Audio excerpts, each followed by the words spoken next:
I knew something was wrong the moment I heard the trembling in the contractor's voice. A kind of tight, breathless urgency I'd never heard from him before.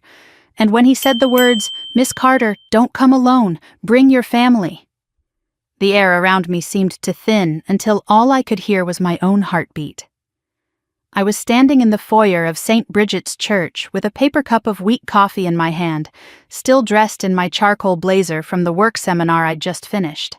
My mind emptied itself in one violent sweep. For a second I couldn't even remember how to breathe. My grandfather's office had been locked for nearly a year.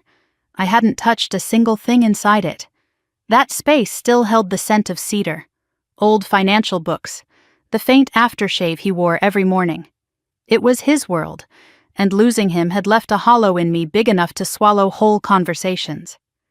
But now a stranger was telling me to come immediately, and not alone, because of something they had found behind a wall I didn't even know existed. My fingers tightened around the coffee cup until it buckled. I whispered into the phone, "What exactly did you find?" Gary exhaled hard. "Just get here. You're going to want your family with you for this." And then he hung up. I stood frozen under the stained glass glow, the church quiet except for the distant hum of the heating system. My grandfather had been gone 10 months, but just hearing his office mentioned out loud sent an ache rolling through my chest. I wasn't ready. I had never really been ready, and yet something in Gary's voice told me this wasn't about sentimental belongings or old paperwork. This was something darker, something hidden, something he hadn't expected to find. I called my parents first. Mom answered on the second ring with her usual clipped tone, already sounding annoyed before I had finished the first sentence. "You want us to come where?" she asked. Dad grabbed the phone from her. "Emily, sweetheart, it's just an office. Whatever he found, we can handle later." "He said to bring the family," I repeated. He sounded scared. Silence stretched across the line. Then Dad sighed, a weary exhale that told me they were already dreading whatever this was going to become. "Fine, 15 minutes. They hung up without another word. I drove faster than I should have. Monroe Lane appeared sooner than expected, that familiar row of tall pines lining the street like sentries. My grandfather's office sat behind the house, a converted shed painted deep green with white trim, a place where retirees came seeking help on taxes, wills, investments, anything that felt too heavy for their shoulders. He believed the elderly deserved dignity. He believed integrity wasn't a virtue, but a duty. I used to think that belief ran in our family. I didn't know yet how wrong I was. My parents pulled up as I reached the walkway. Mom's coat was buttoned tight, her mouth pinched. Dad kept rubbing his forehead as if this whole visit were an inconvenience. Before I could speak, Gary appeared from inside the office. His face was pale, his hands braced against the doorframe. "Miss Carter," he said quietly, "you need to see this." Inside, the air smelled of dust and cold wood. Boxes I had avoided touching were stacked on the floor. The bookshelf my grandfather built by hand stood along the west wall, except one section had been dragged forward several inches. Behind it, where there should have been solid drywall, a rectangular cutout revealed a narrow alcove hidden behind the structure. And inside that alcove was a small brushed steel safe bolted into the studs. "I didn't touch anything except pulling the shelf," Gary said. "It slid way too easily." That's when I realized it was on a track. My mother's voice rose sharply. "Why are we here for a safe? It's probably empty." "It's not," Gary said. "And your father didn't want anyone in the family finding it while he was alive." Dad stiffened. "What makes you say that?" Gary pointed to the inside edge of the shelf. A strip of masking tape, yellowed with time, clung near the bottom. On it, written in my grandfather's careful handwriting, "For Emily only." Mom's eyes narrowed. "For Emily? That makes no sense." But my stomach dropped. He had written those words intentionally, purposefully. And my parents clearly didn't like that one bit. I approached the safe, my hands trembling before I even reached out. The keypad blinked a soft blue. I tried the numbers I knew he cherished, his Marine Corps ID, the address of the house, the date he opened this office. Nothing worked. Then I tried the simplest thing, the combination he used for everything too sentimental to forget. My birthday. A soft click echoed through the room. The safe unlocked. Inside were 3 items: a USB drive, a thick manila envelope sealed with aged tape, and a small cluster of papers neatly clipped together with highlighted names. My parents leaned in immediately, but I stepped between them and the safe. The envelope had my name written on it in his handwriting. Emily, read alone first. The lettering wavered slightly at the end. He must have written it when his illness advanced. I swallowed hard and clutched the envelope to my chest. "We'll give you privacy," Gary said gently. But my mother snapped, "We're her parents. You should leave." I cut her off. I didn't raise my voice. I didn't need to. Something in my tone must have hit a nerve, because Mom stepped back, her face twisting as though she wanted to argue but didn't know how. They left the office reluctantly, murmuring to each other in irritated whispers, and I waited until the door shut behind them before I sat in my grandfather's old leather chair. The envelope trembled in my hands. The last time I sat in this chair, he was alive. Frail, but alive. He had pulled me close and told me not to lose myself even when the world tried to make me smaller. I should have asked him what he meant. I should have stayed longer. I peeled the tape slowly, afraid it would tear the paper inside. 3 pages slid out, front and back filled with his precise, elegant script. I inhaled once, then read. "My dearest Emily, if you are reading this, then I'm gone, and you have found the room I prayed you'd never need. But the truth cannot stay buried, not when it endangers the innocent, and you are the most innocent of all." My eyes blurred instantly. I blinked and kept reading. "I have spent the last 5 years uncovering something I could hardly believe. Your sister Anna, she is not who she pretends to be. She has stolen nearly $2 million from 6 elderly clients. She used your name, your social security number, and forged your signature to create investment accounts that ruined her victims, and your reputation, and your parents have known for 2 years." The words didn't make sense at first. They floated like fragments, impossible to connect. Anna, 2 million, my name, my SSN, my parents knew. My throat closed. I read the next lines with shaking hands. "You lost opportunities, promotions, dignity, not because of your failures, but because of the accounts she opened under your identity. She was able to do this because your mother and father helped cover her tracks, believing they were protecting the golden child. They feared what would happen to her if the truth came out, and so they allowed blame to fall on you." I gasped out loud, the sound tight and choked. My parents knew? They let me walk around humiliated? They watched me lose my job in the financial firm, listened to colleagues whisper that I was irresponsible, smiled at me with pity instead of outrage. I kept reading even as tears dropped onto the page. I hired an investigator the moment I realized the depth of what she had done. I recorded every conversation, traced every transfer, collected every forged document. The USB contains everything. You must use it, protect the victims, and protect yourself. I could not finish this before my illness overtook me, but I believe you can. You carry the strength I always admired. My chest ached so sharply I gripped the edge of the desk. "I'm sorry I could not shield you from your own family, but I trust you to do what is right, even when it hurts. My Emily, you are the best of us. Finish what I started." It ended with his shaky initials. I pressed the letter to my chest and sobbed. Quiet, broken sobs that had been waiting years to escape. Every humiliation suddenly made sense.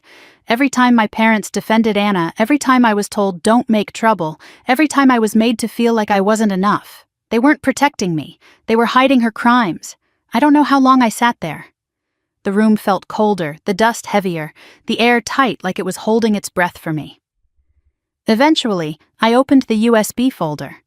2 directories appeared, victims and recordings. My pulse quickened.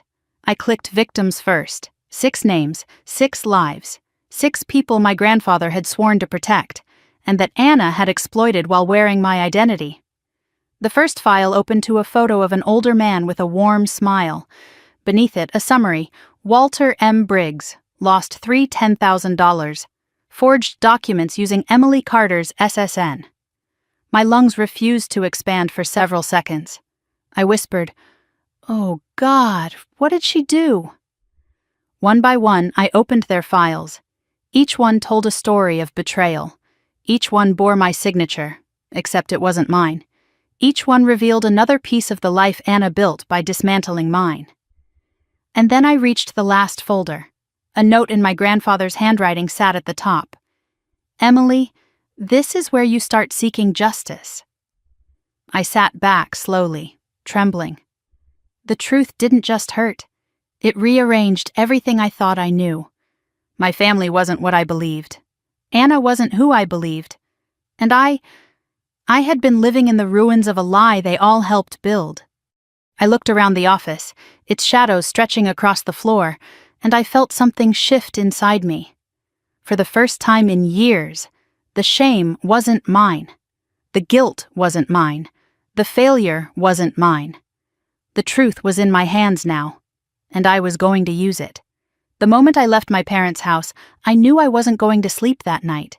Not with my mother's trembling voice echoing in my ears, not with my father's hollow stare burned into my memory, and certainly not with the envelope from my grandfather still lying unopened in my passenger seat like something alive.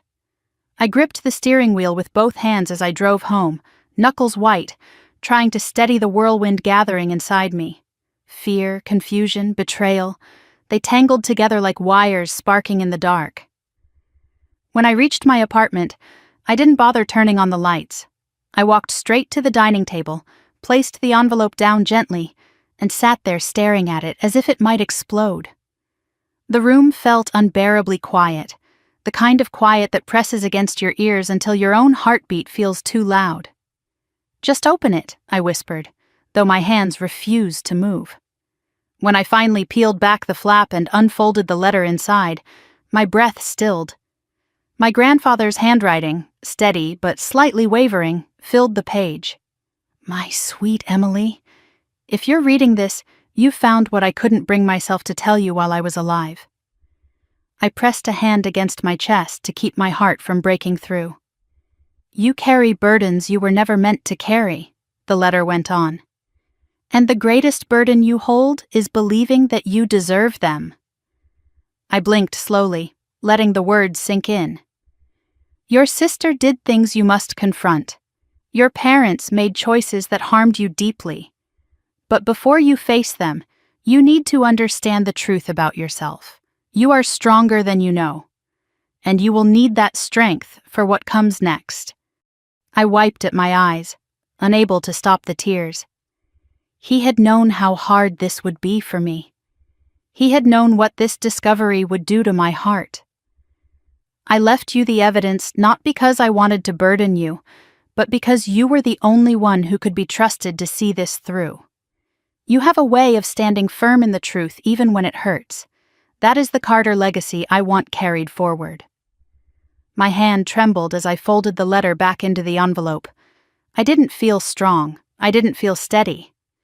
I felt like a child again, hurt and confused, clinging to the one person who had never lied to me. But he was gone.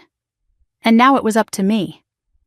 I exhaled shakily, dragged the USB drive across the table, and plugged it into my laptop. The blue light blinked once, as if waking from a long sleep. 2 folders appeared, victims and recordings. My chest tightened. "Start with victims," I whispered, because I knew that's what he would tell me. The first file opened to a photo of an elderly man, Walter Briggs, 82. His eyes were gentle, the kind that smiled before his mouth did. Beneath his picture, a summary detailed the fraud that had cost him more than $300,000. Stolen through a fake investment account under my name. Forged contract. Fraudulent signature. I leaned back, pressing my fingertips to my temples. It was surreal seeing my name tied to crimes I hadn't committed, like looking at a reflection that wasn't mine. I clicked the next file. Diane Holloway, 79. Her photo showed her sitting at a garden table, surrounded by potted plants. A widow, a retired librarian, her life savings, gone, in my name. I felt something tighten painfully inside me. I clicked another. Henry Loomis. I remembered him. He had always waved when he saw my grandfather outside mowing the lawn. He'd brought us a holiday tin of cookies once, the kind with powdered sugar that stuck to your fingers. His summary was worse. Not only had he lost over $400,000, but he had been denied necessary medical equipment because his credit had tanked. Credit destroyed because the accounts were under my name. My stomach twisted. My name was everywhere. My identity, my signature, my reputation, all used as tools to hurt people who trusted my grandfather, and me. How had she done this? How had she sat across from them, looked into their eyes, and lied so easily? My throat tightened as I opened the folder labeled Morris Couple. Their smiling faces stared back at me. A retired teacher and her husband. They had lost $500,000. Money meant for medical care, for their grandchildren's college funds. I covered my mouth with my hand. "This is Anna," I whispered. "This is all Anna." But the next file made my breath stutter. Eleanor Myers. She had died believing I had betrayed her. The weight of that truth landed like a stone in my chest. "I'm so sorry," I whispered to her photo, though she couldn't hear me. "You didn't deserve that." For a moment I couldn't move. The weight of the truth pressed hard against my lungs. After several long seconds, I forced myself to click the next folder, Recordings. 8 audio files appeared. The first was labeled Confrontation, Anna. My finger hovered over it. I clicked play, static, then breathing, then my grandfather's voice, weak but steady. "Anna, why did you do it?" Her voice came next, sharp, annoyed, defensive. "Stop, Grandpa, you don't understand." I stiffened, every muscle going tense.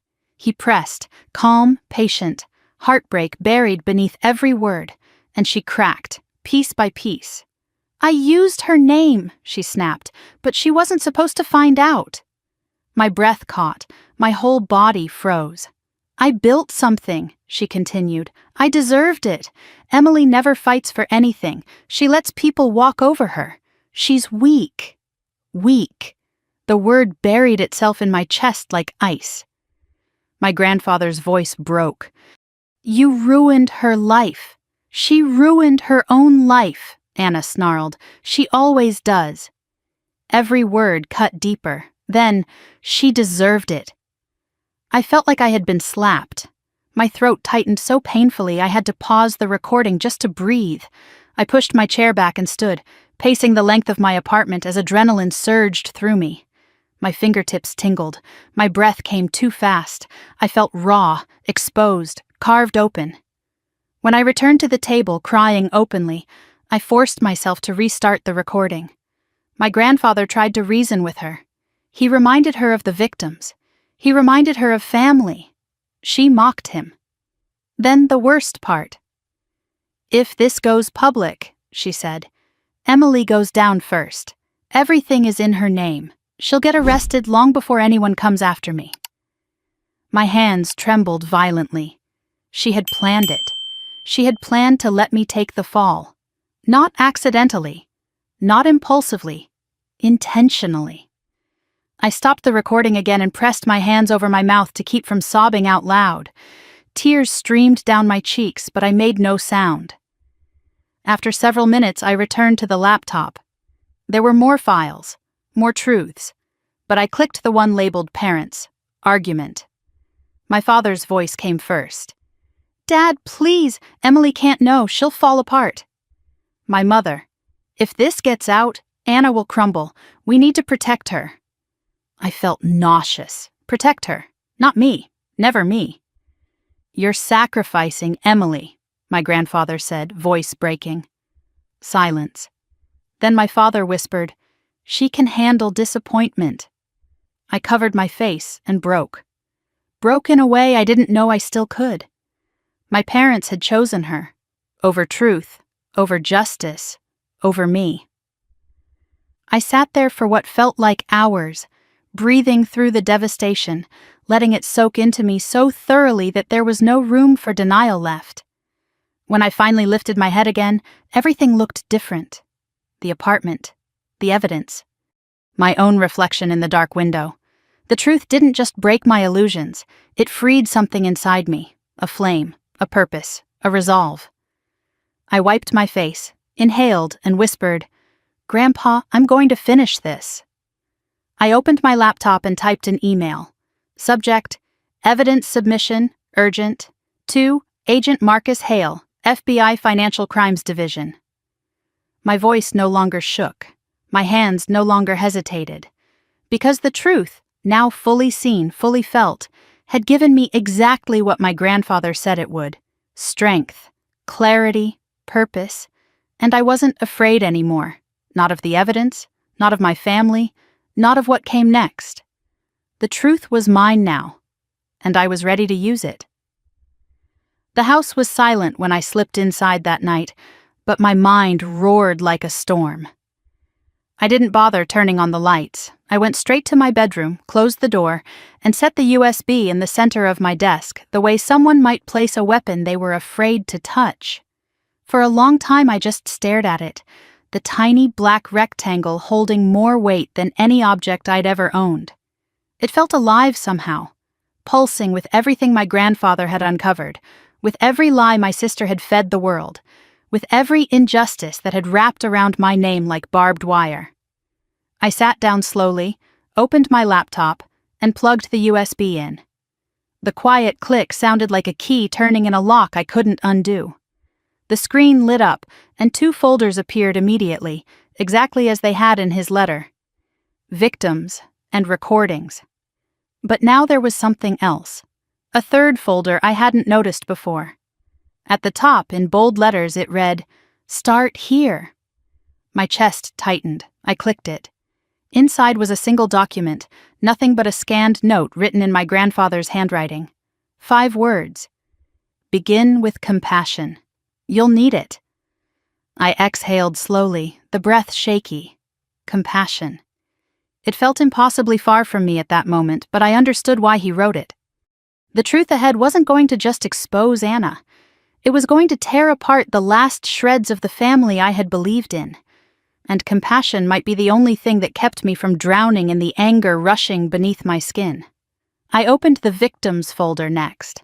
6 subfolders neatly arranged, each named with a person's full name. I clicked the first one.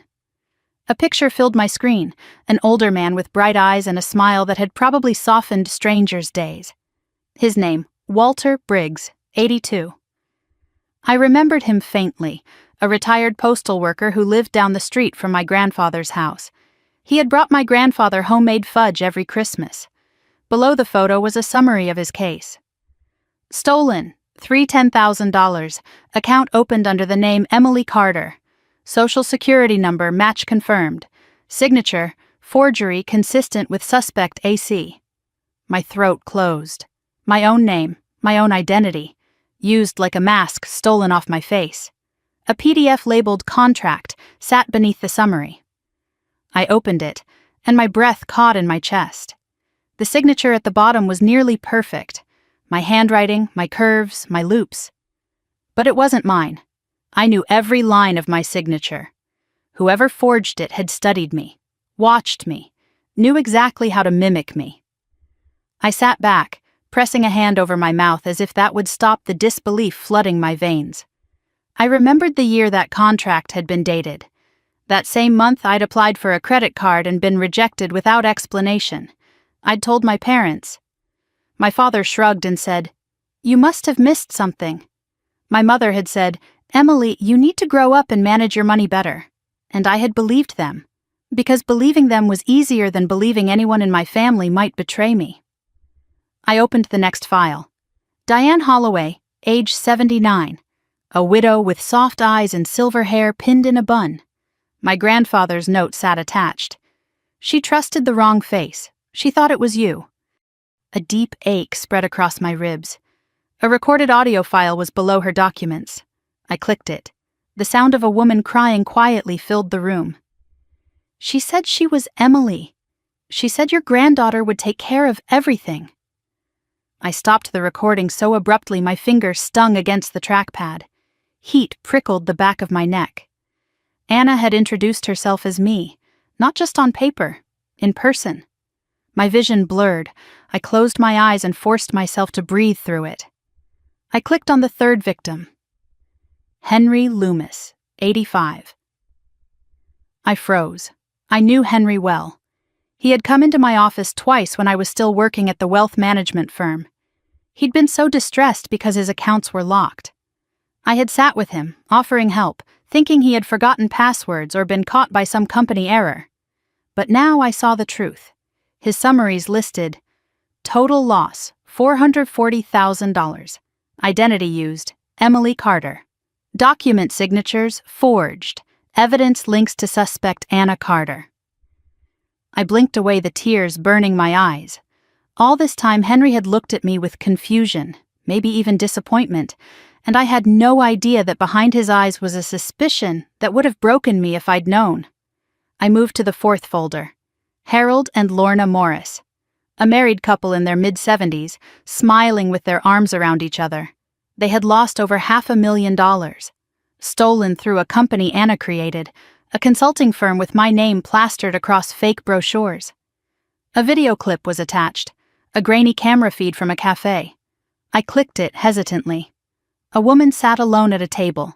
A thin figure with blonde hair pulled back, wearing a mask and sunglasses. But on her wrist, the bracelet, my bracelet. Or rather, the one that Anna had begged to borrow 2 years earlier. I had thought nothing of it. The video zoomed in, confirmation written in pixels. A knot formed in my throat so tight I couldn't swallow. Fifth victim. Sofia Delgado, 81. Her funds had been wired directly to a shell company created under a fake address in New Mexico. I scrolled through the timeline and found the largest transfer, dated the exact weekend Anna had shown up to a family barbecue with a new SUV and announced she had finally hit it big. My palms shook as I closed the file. The sixth folder took me the longest to open. Eleanor Myers, 84. Gone now. She had passed away last year. Her photo showed a woman with kind eyes and a wide-brimmed sun hat. My grandfather left a voice note in her folder, made 2 months before he passed. Emily, she thought you betrayed her. She died believing that. My breath left me in a sharp, wounded gasp. I pressed a hand against my chest as if I could push the pain back inside. I stared at the 6 faces lined up on my screen. 6 lives uprooted. 6 people who had trusted my grandfather, trusted me by extension, trusted the name Carter. And Anna had taken their trust and carved it into something unrecognizable. I sat back and wiped at my eyes. The world felt smaller, heavier, warped by the gravity of what my grandfather had carried alone. I clicked the last file in the victims' directory, a compilation folder titled Photos. Inside were images of each victim standing with their families. Some were smiling, some were weary, some were leaning on canes or walkers. All of them were real, human, vulnerable. My grandfather had written small notes beside each one. She believed in goodness, protect that. He was alone, don't let him stay that way. Emily must know the truth. I closed the folder slowly, letting the weight of every word sink in. My hands were cold against the laptop. The room felt colder too. Then something caught my eye. A notebook page scanned into the USB. Handwritten, scrawled quickly, almost angrily. Anna targeted the lonely, the quiet, the trusting. She chose the ones who reminded me of myself. I sat very still, letting those last words echo. He had seen himself in the people she hurt. He had spent his life protecting them, only for his own granddaughter to become the threat. And my parents? They had chosen silence, chosen Anna, chosen the version of our family that looked perfect on the outside, no matter how rotten it grew on the inside. I looked again at the document names, at the folder titled Recordings. My heart began beating harder. I knew I needed to click it. I wasn't ready. But ready didn't matter anymore. I opened the folder, 8 audio files, 6 were tagged with the victims' names, 1 marked Parents' Argument, and the final one, Anna Confession, full recording for Emily. A chill ran through me so sharply I almost shivered. I pressed my fingertips against the trackpad and hovered over the file. I clicked play. Static crackled. Then my grandfather's voice, weak, breathless, filled the room. Anna, why did you do it?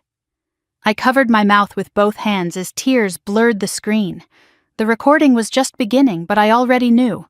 This was the turning point. The moment nothing in my life would ever be the same again. I leaned closer to the laptop, heart pounding, breath unsteady. Then her voice came through, sharp, defensive, familiar in the worst way. Grandpa, stop, you don't understand anything. And the truth, the one my grandfather had carried alone for years, unfurled in the dark room like a blade. I closed my eyes, ready to hear everything. Ready, at last, to face what my family had become. The first thing I heard when I opened the file was my grandfather's breathing, shallow, uneven, the kind that made my throat tighten instantly. Then came his voice, thin but steady enough to cut straight through me. Anna, why did you do it? For a moment, all I could hear was the low hum of the laptop fan and my own heartbeat pulsing in my ears. Then Anna's voice burst into the silence, sharp and irritated. Grandpa, stop! You don't understand anything. I froze. Even in that single sentence, I heard every layer of her. Defensiveness, impatience, and that superiority she wore like perfume. I leaned closer to the speaker, gripping the edge of the desk. My grandfather didn't raise his voice. He never had to. I understand more than you think. There was a long pause. I imagined her sitting across from him, arms crossed, foot tapping, avoiding his eyes the way she always did when cornered. The quiet crackled between us like a live wire. You lied, he said softly. And you didn't lie to strangers. You lied to family. She scoffed. Family, please. You only ever cared about Emily. The sound of my own name from her mouth made my stomach twist. I pressed my hand over my lips to stop the sound that almost slipped out. Let's stay with the facts, he said, breath heavier now. 6 elderly clients, 6 accounts under Emily's identity. $2 million, Anna. This wasn't a mistake. Another pause, a shifting noise, a chair leg scratching the floor. Everyone makes mistakes, she snapped. You're blowing this out of proportion. Mistakes don't transfer hundreds of thousands of dollars, he answered. Mistakes don't involve forged documents and stolen social security numbers. Her voice lowered, bitter. You always take her side. My eyes burned. I didn't want to hear this, but I couldn't stop. Because she didn't do this, he said. You did. The recording crackled, and then suddenly something banged. A fist against the table, maybe. Fine, she exploded. Yes, I used her name, but she was never supposed to find out. I sucked in a breath so fast it hurt. My hands trembled uncontrollably on the desk. My grandfather didn't raise his voice, but I heard the tremor in it now, the grief. Emily has suffered because of you, he said. Her credit, her career, she lost everything, and you watched it happen. She's weak, Anna spat. She should have fought harder. She lets people walk all over her. The words sliced straight through me. I pressed a fist to my chest like that could dull the pain. She never deserved anything she got, Anna continued. She's the golden girl who always did everything right. I just took what evened things out. By taking from people who could not defend themselves? He asked sharply. By hurting those who trusted you? There was silence. Heavy. 30 seconds, maybe. Then, they have more money than they need. I covered my mouth with both hands. And you thought you deserved it, he murmured. Is that it? Her voice changed then, lower, edgier. I built something with that money, something good, something I deserve credit for. You built it using Emily's identity, he replied, using her reputation, using her name. So what? She shot back. She's too afraid to take risks. I did what she never could. His breath rattled. By ruining her. She ruins herself, Anna said. Always has. My lungs felt tight, starved. The room around me dimmed as if shrinking to a tunnel around the screen. I checked the accounts myself, he said. Every transfer, every shell company, every IP address, it all points back to you. She didn't answer. I had a handwriting expert analyze the signatures, he added quietly. They confirmed every forgery. The explosion came then, loud, harsh. Oh my God, you're unbelievable. You act like Emily is some saint while I'm what, the devil? I did what I had to. I survived. People like her don't understand survival. You hurt people, he whispered. You hurt your sister. She deserved it, Anna screamed. I jerked back from the laptop. The words echoed inside me like metal hitting concrete. She deserved it, Anna repeated, calmer now. She always got what I never did. You gave her your time, your praise, your attention. I was invisible. My grandfather exhaled, slow and full of regret. You could have told me, he said. You could have come to me for help, but you chose this.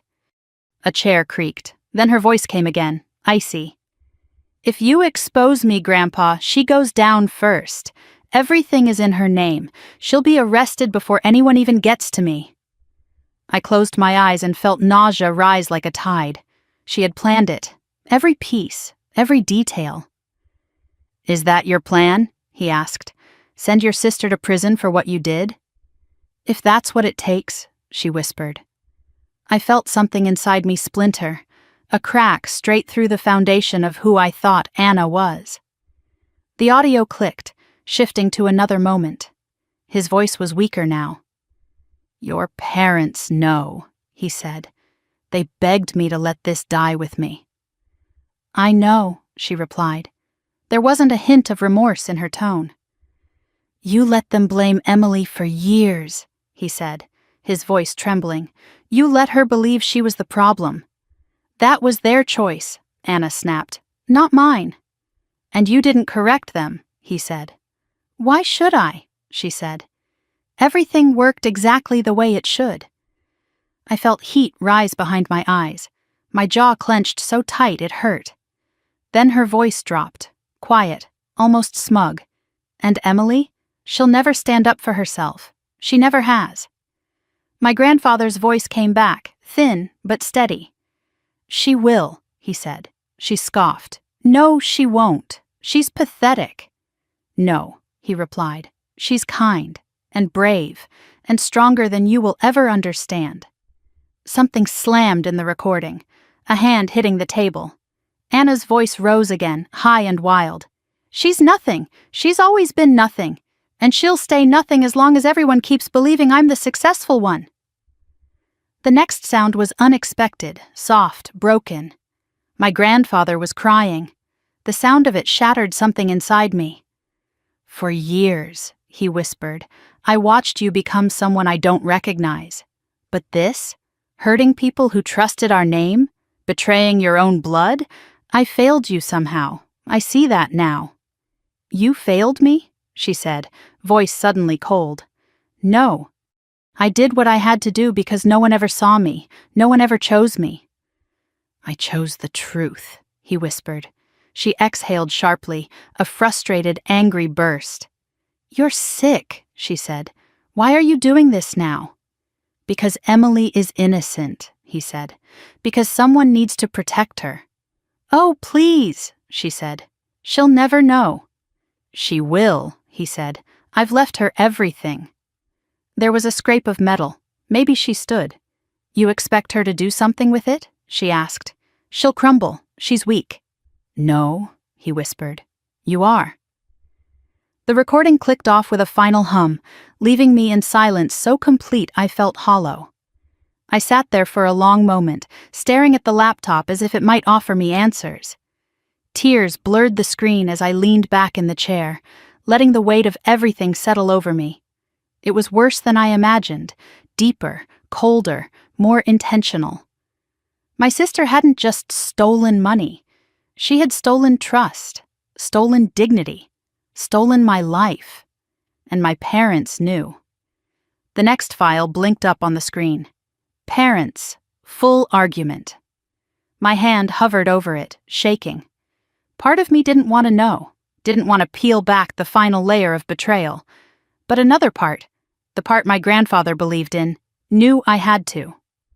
I clicked play. My father's voice came through first, tense and low. "Dad, please, Emily can't know. She'll fall apart." My mother added sharply, "If this gets out, it destroys us. Anna made a mistake. We can fix it quietly." My grandfather responded, voice trembling, "You're protecting the wrong child." His words struck like a thunderclap. My mother's voice rose, "We are protecting the family." "You're sacrificing Emily," he said. "We're saving Anna," my father snapped. A long pause, then the soft scrape of a chair. "You two are blind," my grandfather said. "You always have been." The file ended abruptly, as if he'd shut off the recorder in disappointment. I sat there in the dim office, light from the laptop washing across my face. Every piece of the truth pressed against me, sharp as glass. The ceiling seemed lower, the air heavier. My family wasn't just fractured, it had been broken for years. And I had been the only one who didn't know. I wiped my tears with the back of my hand, straightened in the chair and pulled the laptop closer.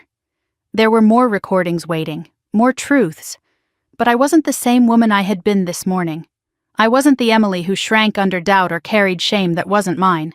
My grandfather saw something in me, trusted something in me. And now I could feel it rising like a slow burn in my chest. Strength, resolve, purpose. I clicked the next file. Victim Testimonies, full compilation. As the first voice began to play, I leaned forward, not as the broken daughter my parents underestimated, but as the woman my grandfather believed I could be. The woman ready to finish what he started. I didn't sleep that night. I don't think I even lay down. I spent the first hour pacing from my kitchen to the living room, the USB clenched in my hand like a piece of shrapnel I couldn't put down. By sunrise, my apartment felt too small, too tight, too full of ghosts I hadn't invited.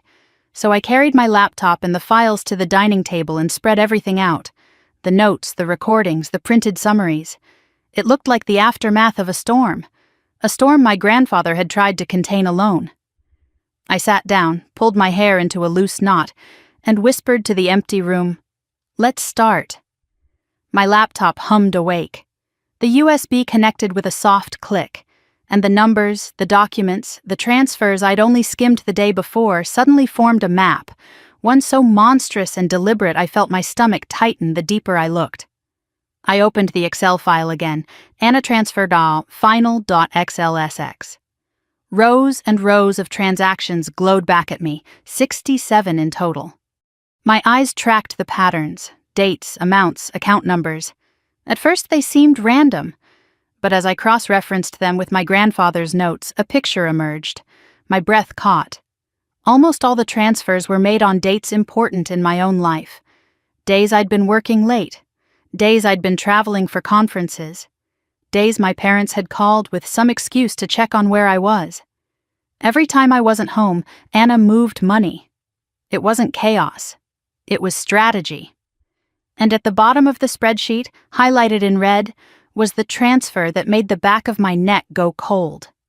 $190,000. Desert Sun Credit Union. Shell account, Cielo Azul Financial Group. The date next to it was 8 days after my grandfather's funeral.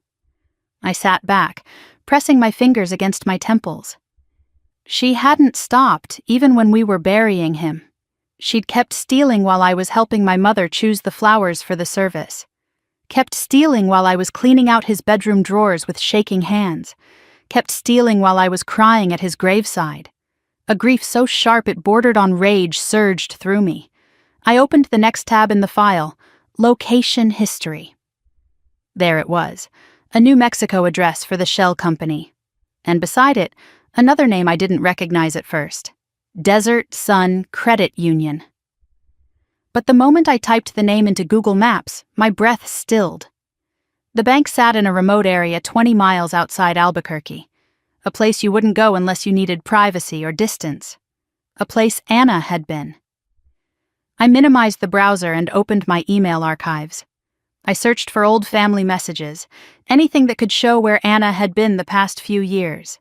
A dozen photos popped up: vacation trips, brunch outings, spontaneous solo self-care retreats. 3 years ago, a selfie of Anna at an airport with the caption, "Last-minute getaway, I need a break." The timestamp was the same day the first major fraudulent transfer occurred. 4 years ago, a picture of her at a rooftop restaurant in Tempe, Arizona, wine glass raised. The date matched the second transfer. 2 years ago, a cryptic caption, "Sometimes you need to get out of town to find clarity." The location tag, Albuquerque. It was a breadcrumb trail she probably thought was harmless, but every post lined up perfectly with the stolen money. I sat back slowly. My hands trembled, but not with fear this time, with clarity. She'd been hiding in plain sight, and I had never seen it, not because I was blind, but because I trusted the wrong people. Around mid-morning, sunlight filtered across the table, illuminating a stack of old journals I used to keep. On impulse, I pulled one out and opened it to an entry from last year. April 17th, I applied for the branch manager position today. HR looked at me strangely. Mom said I was imagining it. I flipped the page. May 8th, turned down, credit risk, again. I don't understand how my credit keeps dropping. Another page. June 2nd, Dad said maybe I'm not good with money. Maybe he's right. I'm tired. I closed the journal with shaking hands. For years, I had blamed myself for every failure, every denied promotion, every warning at work about financial red flags. All the while, Anna had been using my identity to drain accounts, and my parents had allowed it, quiet and complicit. I opened my credit report next. The numbers stared back at me like bruises. 7 accounts I had never opened. All delinquent, all stemming from shell companies tied to Anna's trail. I felt a surge of nausea so sudden I had to grip the table. My chest tightened. Breath stuck somewhere between disbelief and fury. I remembered sitting in the HR office at my previous job, the way the manager tried not to meet my eyes when she said, "We're sorry, Emily." I remembered the humiliation, the panic, the night I cried on the bathroom floor because I felt like a failure, and the whole time, it wasn't me, it was her. I needed air. I grabbed my keys, stepped outside, and drove to the park near Greenview Lake. The air was crisp, pine-scented, raw with winter. I sat on a bench overlooking the water, let the cold bite my cheeks, let my breathing steady. I wasn't going to break. Not now, not with the truth finally in my hands. By early afternoon, I returned to the dining table and opened the last stack of documents my grandfather had compiled. Bank statements, receipts, handwritten timelines. At the very bottom of the pile was a note I hadn't seen before. My grandfather's handwriting again, the letters rushed and uneven. Emily, start with the Arizona Trail. It leads to everything.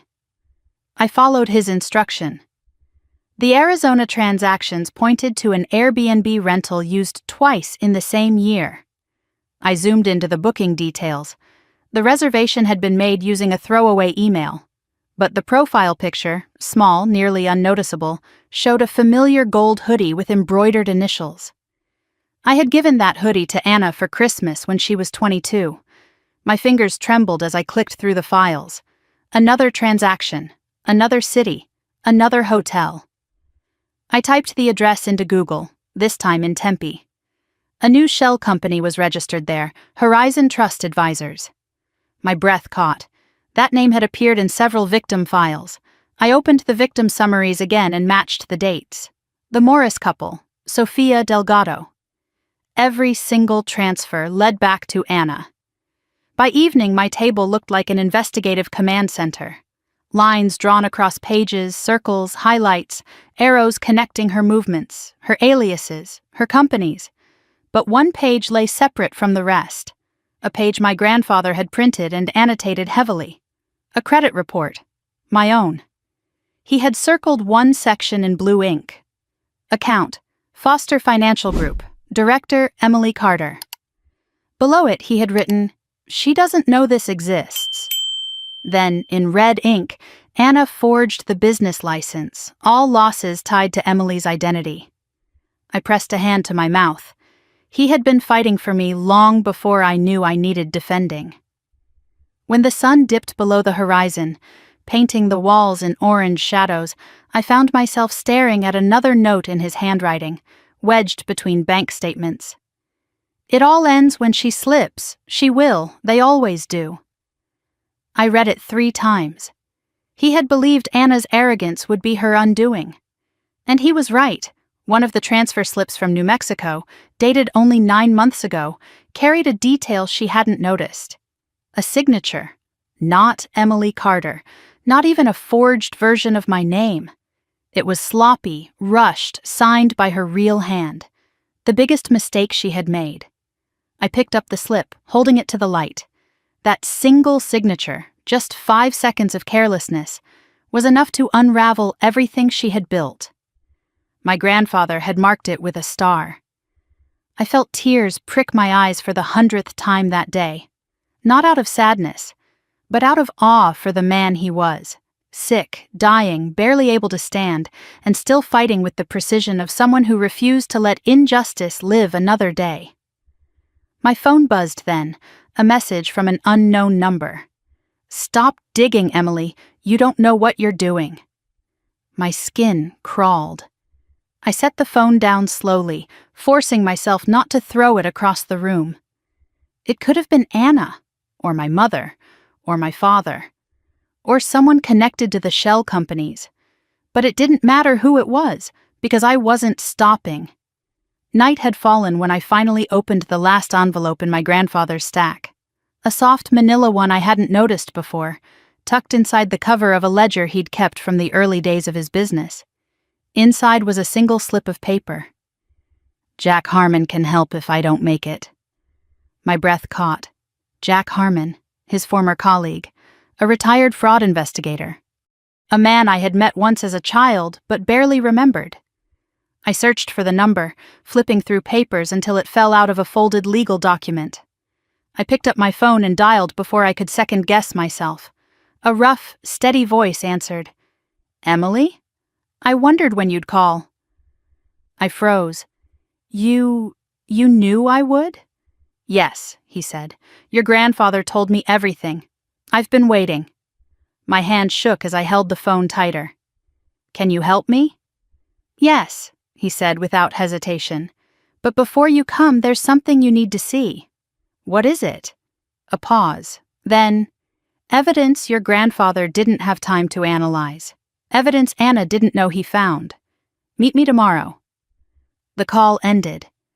I remained at the table long after the line went dead, surrounded by the truth, surrounded by the lives she had damaged, by the life she had stolen from me. And for the first time in years, I felt something steady rise in my chest. Not fear, not grief, resolve. My grandfather had left me a path, and tomorrow I would take the next step, whatever it cost.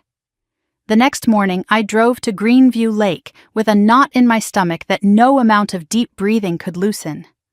The winter sun cast a pale shimmer across the water, the kind of cold light that looked beautiful from a distance, but felt sharp the moment it touched your skin. Jack Harmon told me to meet him at a small cafe near the shoreline, a place my grandfather used to love, and as soon as I stepped inside, I spotted him. He was sitting alone in the back corner, a tall, broad-shouldered man with silver hair combed neatly away from a lined, weathered face. He wore the kind of coat you buy once and keep for 20 years, the fabric thick, the seams still strong. He didn't smile when he saw me. He simply nodded, stood, and held out his hand. "Emily," he said in a low voice that carried decades of authority, "you look just like your grandfather said you would." I swallowed hard. "You knew I'd come?" "I knew you would have no choice." His eyes, clear, sharp, and impossibly steady, held mine a beat too long, like he was measuring what kind of fight I had in me. Then he gestured to the chair across from him. "Sit, we have a lot to cover." The server approached to take my order, but I shook my head. My stomach couldn't handle anything heavier than air. Jack waited until she walked away before pulling a large envelope from the inside of his coat. He slid it across the table. "Your grandfather gave me this the last day I saw him," he said. "He told me not to open it unless you contacted me, said it wasn't mine to see." My breath caught. I stared at the envelope like it might burn me if I touched it. "Why did he trust you?" I asked softly. Jack leaned back, fingers drumming lightly on the table. "Your grandfather and I worked together for over 15 years. Fraud investigation, mostly cases involving seniors. He was the kind of man who didn't just do his job, he carried people's burdens like they were his own. When he came to me about Anna, he was broken, Emily. Not physically, emotionally. He couldn't understand how it happened under his roof." My throat tightened. "Neither can I."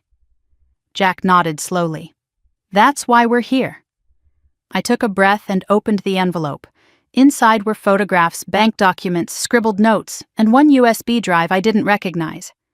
My grandfather's handwriting appeared on the corner of a folded page. "Anna's slip-up, the one that ties everything together." My pulse quickened. Jack pointed to the top photo. "This is from a cafe security camera outside Phoenix. Your grandfather couldn't prove the woman in the photo was Anna, but I can." I leaned closer.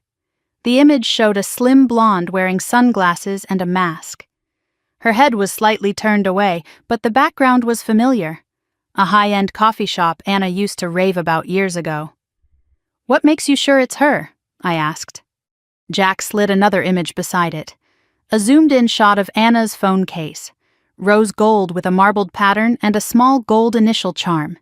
The exact one Anna had posted online 3 years earlier.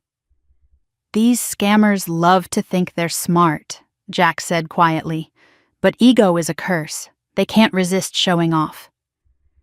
I stared at the photo, feeling the weight of all the years I'd spent defending her. "She used my identity," I whispered. "She let my credit get destroyed. She let me take the blame." Jack didn't look away.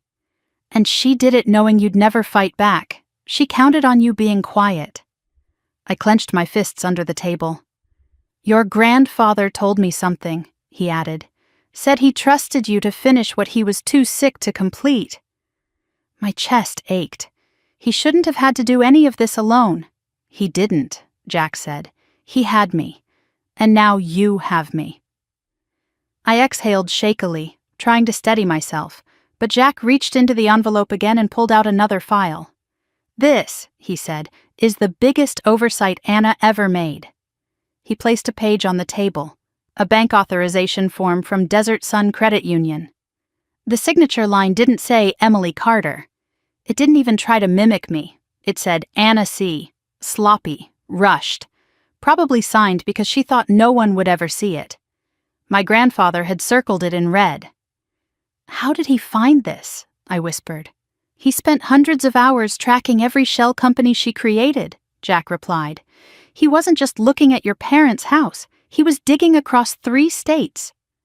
My head dropped, overwhelmed by the magnitude of his effort. He shouldn't have had to carry that alone. Jack's face softened. He didn't want to put the weight on you while he still had time. He told me once, "Emily carries guilt that isn't hers. I won't add to it until she can fight back." Tears blurred my vision. That sounded exactly like him. I flipped through the rest of the file, company registrations, routing numbers, receipts, overlapping dates. Each piece pointing to Anna, each piece linking her fraud to my ruined credit and the 6 stolen lives my grandfather had fought to defend. But then I found something else. A recording transcript. At the top, parents. Second conversation. "Second," I whispered. "I only heard one." Jack nodded grimly. "Your grandfather recorded them twice. The second one, he didn't add it to the USB because he wasn't sure you were ready, but he gave it to me." He pushed another paper across the table. I stared at the words, reading the transcript with growing disbelief. Mom, we can't let this come out. Emily will cause a scene and Anna will crumble. Dad, we just need Emily to stop asking questions. If she keeps thinking everything is her fault, this stays contained. Mom, she's always been easier to manage. Dad, Anna couldn't handle prison. Emily can handle disappointment. My breath stumbled. Handle disappointment. Like that wasn't the story of my entire life. A sound escaped me, half laugh, half sob. They used me, Jack nodded. Your grandfather wrote a note at the bottom. Look. I read the line, penned in shaking handwriting. They sacrificed her to protect the child who hurt everyone. My chest felt tight, burning with betrayal I didn't yet know how to process. Emily, Jack said quietly, your grandfather didn't gather all this to punish your family. He did it to free you. I wiped my eyes furiously. So what do I do now? You call the FBI, he said simply, and you prepare. Prepare for what? For the truth to finally break everything open. I swallowed hard. I don't know if I'm strong enough. You will be, he said. Your grandfather believed that, and so do I. The server brought coffee to the table, even though neither of us had ordered it. She smiled warmly, unaware of the storm I felt inside. Jack waited until she left before speaking again. There's one more thing, he said. He reached into the envelope one last time and pulled out a black flash drive. It was heavier than the others, with a metal casing and a small sticker on the back with my grandfather's initials. He recorded something he didn't want anyone else to hear, Jack explained. Not me, not your parents, not even Anna. What is it? His last message to you. My throat closed. Why didn't he give it to me before he died? He said you weren't ready, Jack said gently. He said you needed the full truth first. My hands shook as I took the flash drive, gripping it like it was the last piece of him I had left. When you're ready, Jack said, listen to it. I nodded, but my eyes screamed the truth. I wasn't ready at all. We spent another hour at the cafe going over documents, trying to form a clear timeline. By noon, my head felt like it was filled with smoke. Every page revealed more of Anna's lies, more of my parents' complicity, more of the burden my grandfather had carried alone. As we got up to leave, Jack placed a firm hand on my shoulder. You're not alone in this, he said. I'll stand with you when the time comes. Your grandfather made me promise. I swallowed the lump in my throat and nodded. Thank you. Outside, the cold air hit me like a wave. I stood beside my car, breathing hard, gripping the flash drive so tightly the edges bit into my palm. The lake shimmered in the distance, sunlight catching on its surface like scattered glass. My grandfather had believed I could do this. Jack believed I could do this. And somewhere under the fear and exhaustion, I realized I believed it too. When I got home, I placed the new flash drive beside my laptop and stared at it for several minutes before whispering, "Not yet." There was a knock at my door. I jumped, my heart slamming against my ribs. When I opened it, no one was there, just a plain white envelope on the welcome mat. I picked it up, hands trembling. Inside was a single sheet of paper with 4 words typed in the center. Stop before it's too late. I looked up sharply, scanning the hallway. No one. No footsteps, no sound. But the message was clear. Someone knew what I was doing, and someone was terrified of what I was about to uncover. I closed my door, locked every bolt, and leaned my forehead against the wood. I wasn't stopping. Not now. Not after everything my grandfather risked. Not after everything she stole. The truth was coming, and I was going to be the one to bring it into the light. Agent Marcus Hale's voice was calm when he told me to take a seat, but nothing inside me felt calm. Not my heartbeat, not my breath, not the way my fingers tightened around the strap of my purse as I sat in the small conference room inside the Seattle FBI field office. The walls were pale gray, the table steel, the lights bright enough to sting my eyes. Everything felt clinical, stripped of warmth, so different from my grandfather's office where truth grew slowly and carefully, like something tended. Marcus closed the door behind him and took the chair across from me. He looked to be in his late 40s, with the steady posture of someone who'd seen too much and let none of it touch his composure. He folded his hands on the table. "Miss Carter," he said, "your grandfather contacted us 8 months before he passed." The words hit me like cold water. I straightened. "He contacted the FBI?" "Yes," Marcus said gently. "And he sent us evidence. Not everything, you have the full set, but enough for us to start watching the situation. He wanted us ready if his condition worsened before he could finish the case." My throat tightened. I pictured my grandfather alone in his office, fighting cancer, gathering recordings, building timelines, and all the while preparing for a day he feared would come too soon. "Why didn't he tell me?" I whispered. Marcus held my gaze. "Because he knew you weren't safe as long as your sister believed she could get away with everything. He wanted to protect you. And he wanted the truth airtight before he brought you in." I swallowed hard, forcing myself not to break down. He shouldn't have had to deal with this alone. "He didn't," Marcus said. "He had an investigator, Jack Harmon.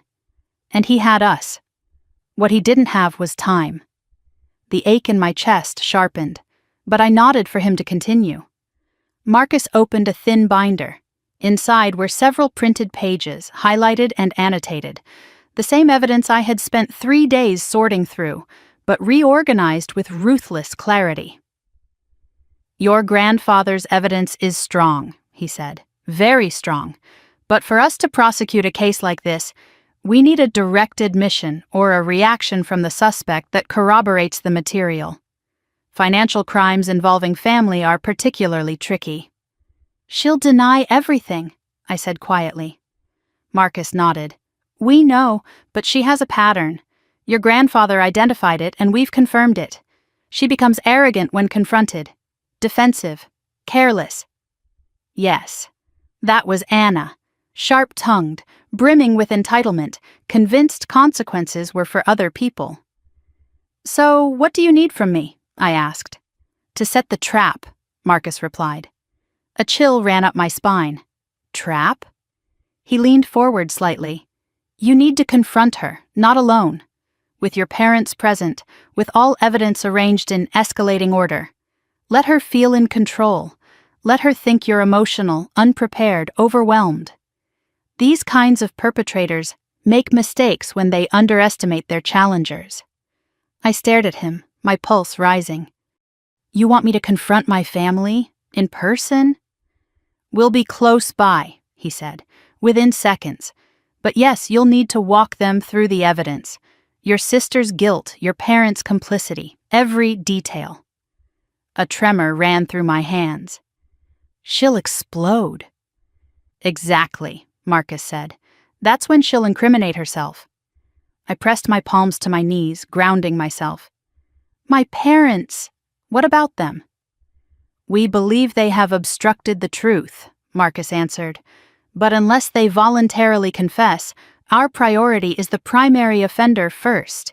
We need their presence, though. Family dynamics intensify reactions. They might even push her to admit more than she intends." My stomach twisted.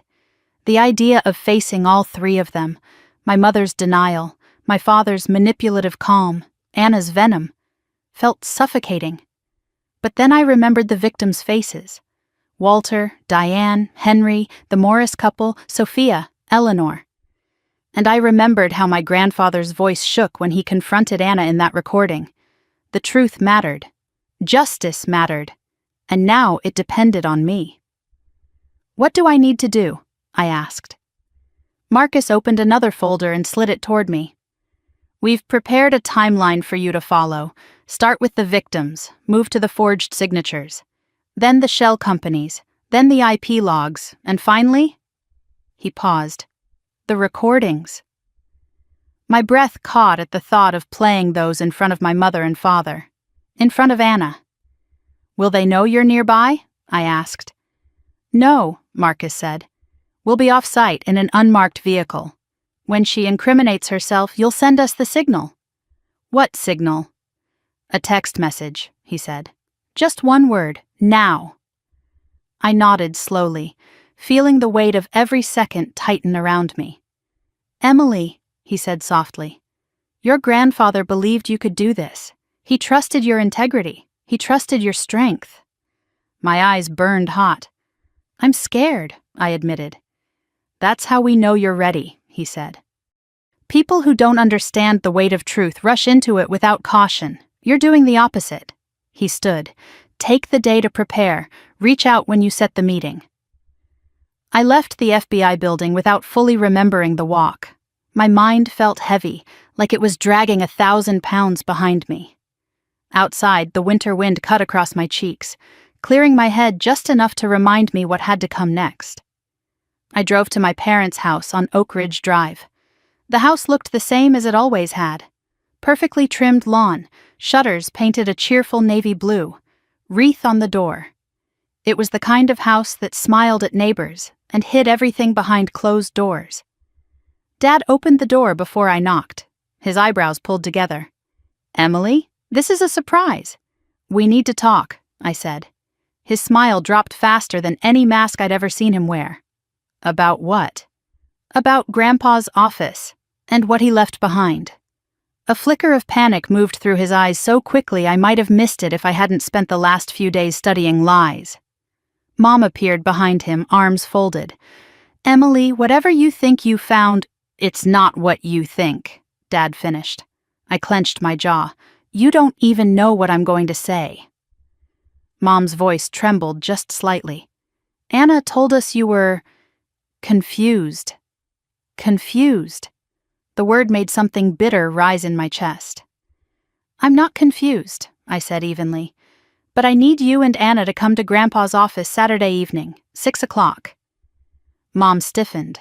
Dad froze. "For what purpose?" he asked. "There's something you need to hear," I said softly. "Something he left for all of us."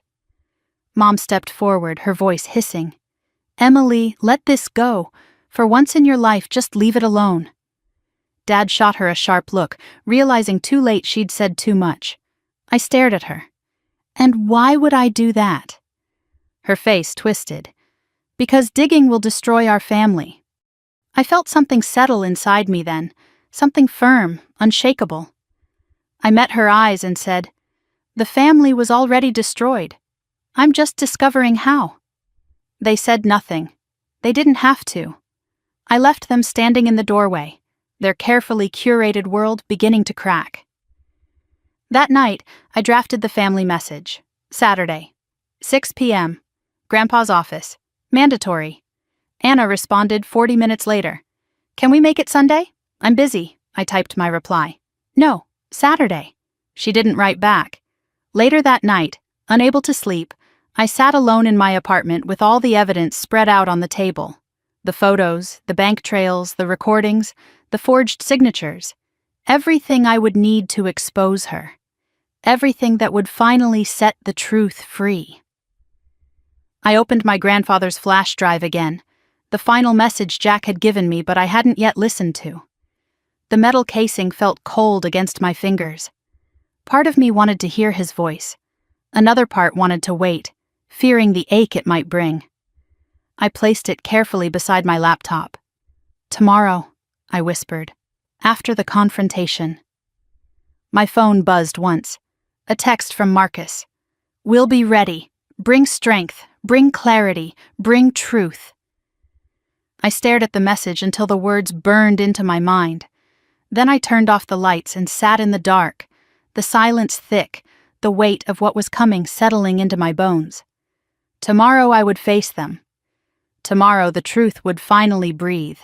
Tomorrow everything would change. The sky was darkening into a bruised blue when I unlocked my grandfather's office that Saturday evening. The air inside was cold, the kind that sinks into your bones, but it smelled faintly of cedar and ink. His scent, one I hadn't realized I missed until it wrapped around me like a fragile goodbye. I turned on the desk lamp, its soft glow settling over the stacks of documents. The laptop, the USB drives arranged exactly as I'd prepared them hours earlier. 6 o'clock was approaching fast. I could feel it in my pulse, in the tightness behind my ribs, in the tremor I kept pushing out of my fingers. But beneath the nerves was something harder, steadier. Resolve. Not anger, not yet. Something quieter, deeper. A certainty that the truth, even when brutal, was still mine to carry forward. A car door slammed outside, then another. Their voices came next, muffled by the thin office walls. My parents' footsteps, Anna's sharper ones behind them. For a split second I closed my eyes and inhaled slowly. "Grandpa," I whispered, "I hope you're with me." There was a knock. I didn't answer. I just said, "Come in." Dad opened the door, looking uneasy in a way I'd never seen before, as if every inch of him was bracing for something he couldn't control. Mom stepped in behind him, her lips drawn tight, her eyes darting nervously from the files on the desk to the laptop screen. And Anna. She entered last, arms folded, chin lifted, face painted in that familiar blend of superiority and irritation. "Can we make this quick?" she said, tossing her purse onto a chair. "I have dinner plans." I stared at her. Really stared. She looked polished, confident, unbothered, but she also looked like a stranger. Dad cleared his throat. "Emily, sweetheart, this atmosphere, whatever this is, it's unnecessary." Mom stepped closer, lowering her voice. "Please don't make a scene." A bitter laugh slipped out before I could stop it. "A scene? Is that what you think this is?" Anna clicked her tongue. "Oh my God, you dramatic people." I raised a hand. "Sit." My voice sounded nothing like me. It sounded steady, firm, certain, and it startled all of them. Dad sat first. Mom reluctantly followed. Anna hesitated for a moment, then rolled her eyes and dropped into the chair closest to the bookshelf. I took my seat behind my grandfather's desk. "This," I said quietly, "is about Grandpa." Mom's expression softened instantly. "Oh, sweetheart," Anna interrupted. "If this is about his documents, I told you, you're overreacting." "It's not about documents," I said. "It's about what he found before he died." That silenced the room. I clicked the laptop. The first folder appeared on the screen. Victims. 6 names, 6 faces. I turned the laptop so they could all see it. "What is this?" Dad asked, frowning. "The people Anna stole from," I said softly. Mom sucked in a sharp breath. Anna scoffed. "What are you even talking about?" 6 elderly clients," I said. 6 people who trusted our family name. 6 people who believed they were meeting with me. 6 people whose accounts were drained using my identity.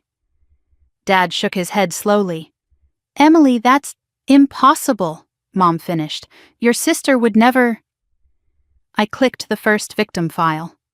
Walter Briggs's gentle face filled the screen. "Walter lost $310,000, I said. "The contract was signed Emily Carter, except I never met him. Anna did." Mom's hand flew to her mouth. Dad leaned forward, eyes narrowing. Anna crossed her legs and let out an exaggerated sigh. "Emily, are you seriously basing all this on, what, some random files you dug up?" "These aren't random," I said quietly. "Grandpa collected them. He documented everything." Her expression faltered just slightly. "He even found video footage." I opened the small cafe clip. "Here's you—" "That's not me," she snapped. I zoomed in on the phone case. "The rose gold case? The one you posted on Instagram?" A flicker of panic flashed in her eyes. Dad shifted uncomfortably. "Anna, what is this?" She raised her chin. "Coincidence."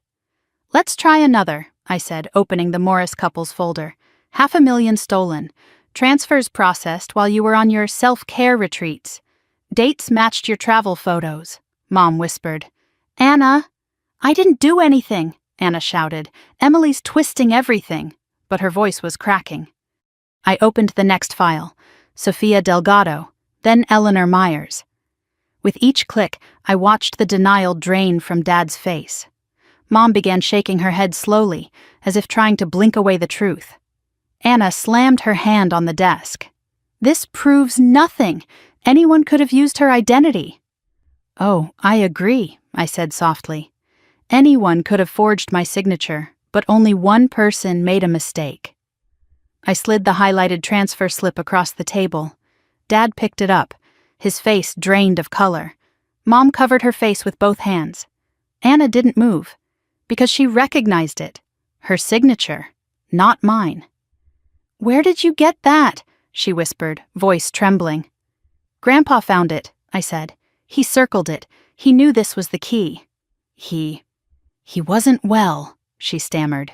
"You can't trust anything I clicked the folder labeled Recordings. Her mouth snapped shut. "No," she said. "Emily, no." Dad looked at her sharply. "Recordings?" Mom's voice cracked. "What were you recorded saying?" I hit play. Grandpa's voice filled the room. "Anna, why did you do it?" Mom gasped. Dad went still. Anna froze, eyes wide like a startled animal. Her voice came next, defiant, angry. "Grandpa, stop, you don't understand anything." The room went dead silent. Every word spilled through the speakers, turning the air into glass. Her admission, her arrogance, her hatred of me, her insistence that the elderly had more money than they needed. Her confession that she used my identity, my social security number, my reputation, her sneer, her venom, her lack of remorse, her final explosive words. "She deserved it. Emily deserved it." Mom let out a choked cry. Dad stared at Anna as if seeing her for the first time. Anna shot to her feet. "He manipulated me. He twisted everything." I closed the laptop softly. "No more lies," I said. "He recorded you multiple times.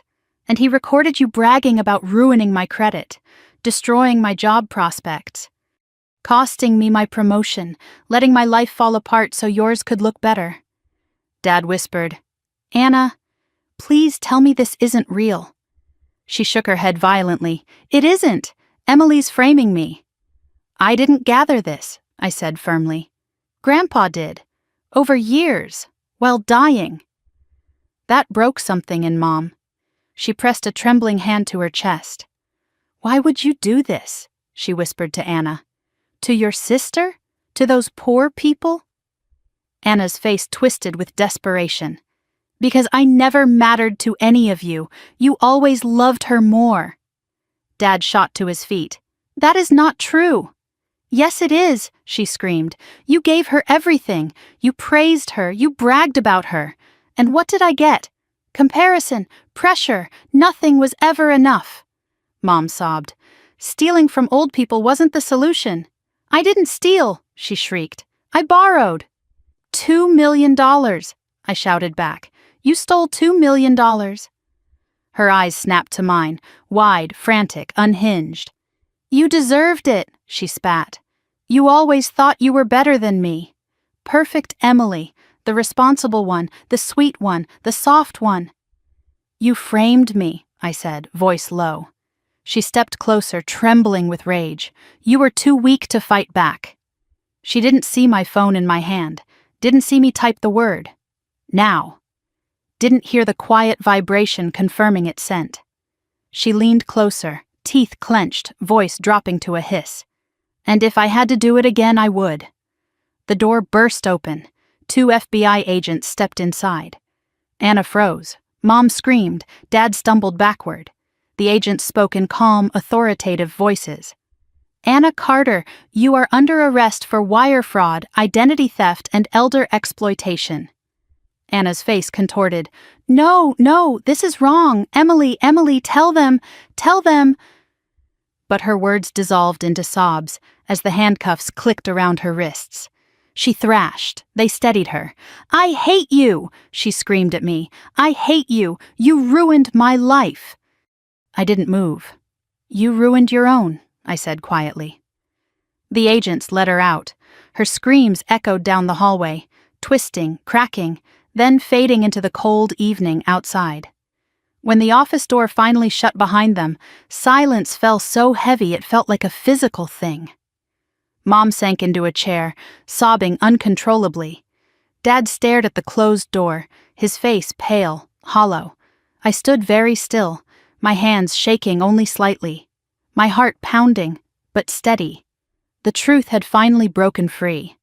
And my grandfather's voice, his strength, his faith, seemed to linger in the air around me. I whispered, "It's done." But I knew it wasn't. Not yet. Justice had begun. But healing, that would take longer. And my family, what was left of it, would never be the same again.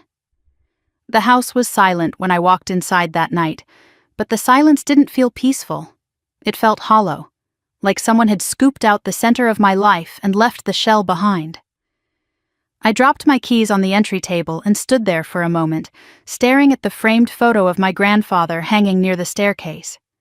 His smile, warm and steady, looked like a lighthouse in a storm I hadn't known was coming. "I did it," I whispered to him. "I did what you asked." But the words tasted bittersweet. Justice had begun, yes. The truth was out. Anna was in custody. The evidence was in the hands of the FBI. Yet I didn't feel triumphant. I didn't feel victorious. I felt cracked open, raw, shaken in a way that went deeper than fear or anger. It went straight into the part of me that had always believed family meant safety. I walked to the living room and sat on the couch, pulling the blanket my grandmother had knitted years ago over my lap. The house hummed with its usual night sounds, the heater clicking on, the refrigerator humming. But tonight, everything felt strange, unfamiliar. I replayed the confrontation again and again in my head. My mother's sobs, my father's disbelief. Anna's screams, raw, furious, terrified. The way her face twisted when the agents cuffed her. The way she spat hatred at me like poison she couldn't stop swallowing. None of it made me feel triumphant. Instead, all I felt was grief. Because despite everything she had done, she was still my sister. Despite everything my parents hid, they were still my parents. I pressed the heel of my hand against my eyes, trying to stop the tears before they came. But they came anyway, slowly at first, then harder, choking, shaking tears that racked through me. I curled forward, clutching the blanket like it could hold me up. When the tears finally slowed, I wiped my face and forced myself to breathe steadily. I needed sleep, but every time I closed my eyes, I saw the look on Anna's face. Not the hateful one, the other one. The flash of fear when she realized her world was coming apart. It haunted me. I moved to my desk and opened my laptop. The message from Agent Hale was waiting. "Anna is safely in custody. She requested a lawyer. Interrogation will occur Monday morning. Thank you for your courage today. We will update you soon." I stared at the message for a long time. Courage. I didn't feel brave. I felt tired, exhausted, and more alone than I had ever felt. But there was one thing left to do tonight. One thing I had been avoiding. One thing my grandfather left for me alone. I reached for the black flash drive, the one Jack Harmon had given me at the cafe, the one with my grandfather's initials, the one containing a message he had recorded that no one else was meant to hear. I plugged it into the laptop. My hand hovered over the audio file. "Not yet," I whispered to myself, but I knew there was no turning back. I clicked play. Static crackled softly, then cleared, and then his voice. "My sweet girl, if you're listening to this, I'm already gone." I closed my eyes, pressing a hand to my mouth as fresh tears pooled. I wanted to wait until I could speak to you in person, but the truth is, I didn't want my illness to rob you of clarity. I needed you to hear this when you were strong enough to carry it. His breathing was labored.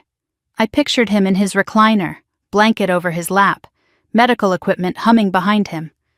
I pictured him holding the recorder with trembling hands. "Emily, you were always the one who tried to do the right thing, even when it cost you. And people mistook your kindness for weakness. But kindness is a strength, sweetheart, one most people don't have." I swallowed hard, tears sliding silently down my cheeks. I know the truth about Anna broke your heart. It broke mine, too. I watched her spiral. I watched the bitterness grow. I watched her turn every insecurity into blame she aimed outward. But what she did to you, and to those people, wasn't your fault. None of it was. He paused, voice wavering. I'm sorry your parents didn't protect you. They thought they were helping her, but they hurt you. Deeply. I'm sorry I couldn't fix that while I was here. My chest tightened painfully. But I want you to know something. You are not alone. You never were. And the moment you stepped into my office, I knew you would finish this. I knew you would be brave enough to face what they could not. He coughed, long and weak. You're going to rebuild your life now, without shame, without doubt, without the lies that tried to define you, and someday, you're going to help people the way you always wanted to. Because your heart is good, Emily, and the world needs good hearts. I covered my mouth, sobbing quietly. His voice softened even more. I love you, more than you will ever know. And I'm proud of you. I'm proud of every piece of who you are. Please remember that on the days you feel broken. Another pause. Tell the truth. Protect the innocent. And forgive yourself for trusting the wrong people. That's not a flaw.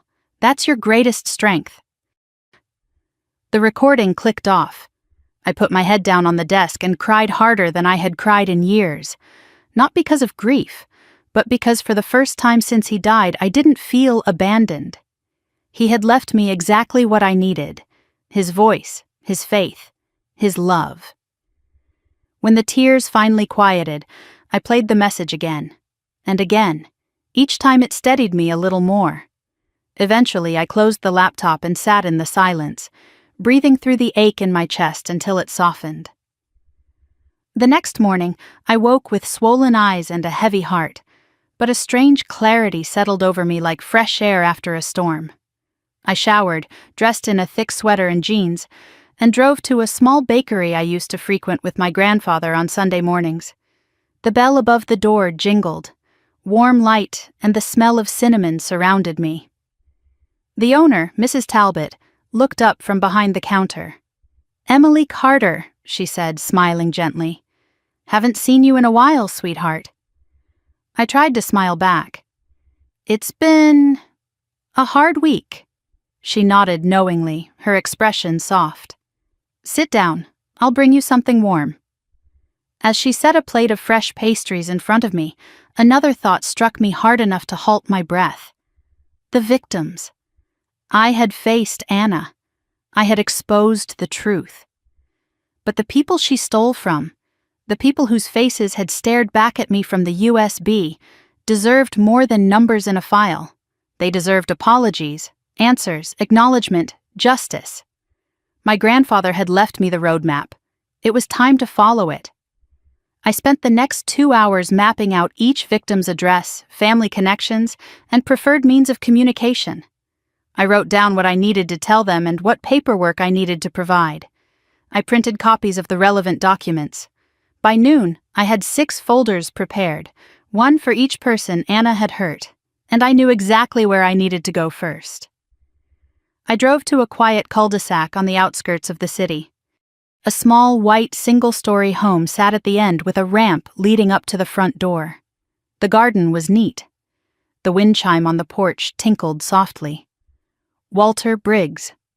I walked up the ramp with my folder in hand. My heart pounded, but I didn't turn back. I knocked twice. The door cracked open.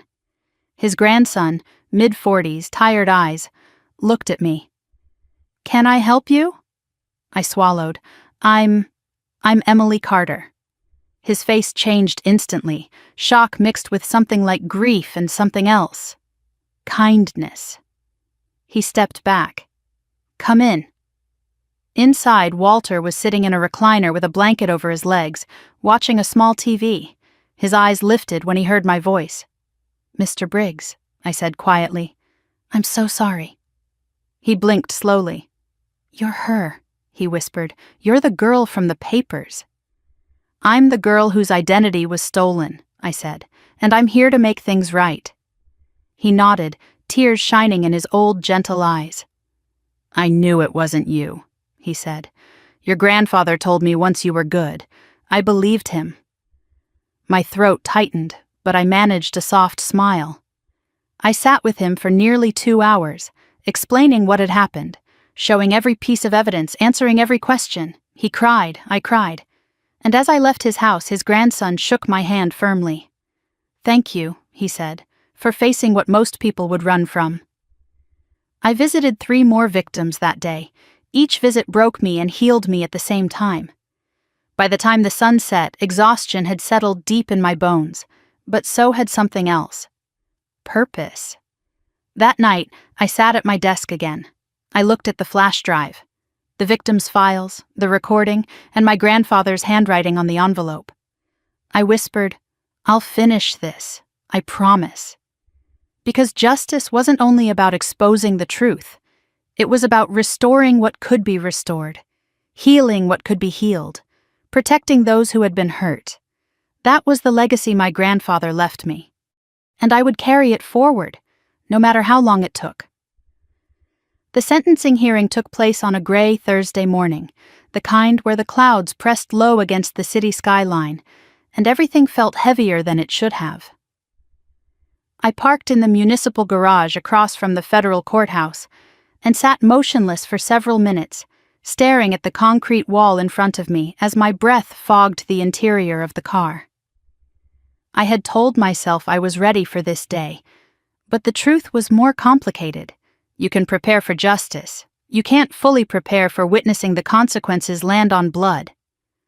I finally stepped out of the car and crossed the street.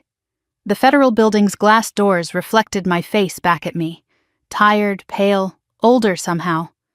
Trauma has a way of aging a person faster than time.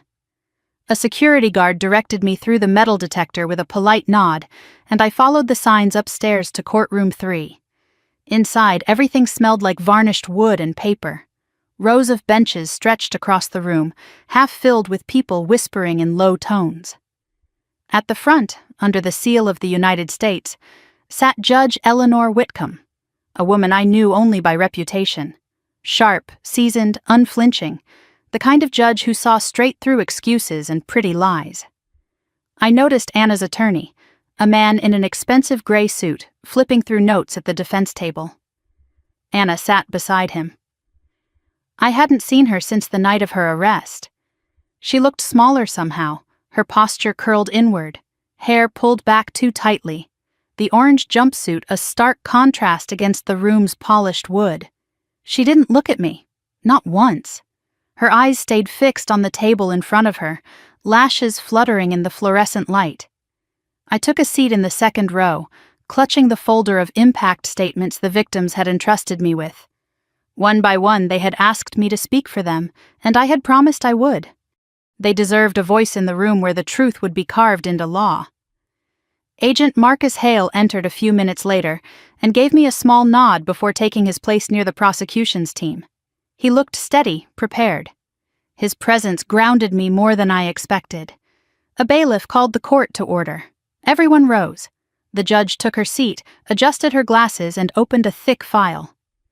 "United States v. Anna Carter," she said. "We are here for sentencing."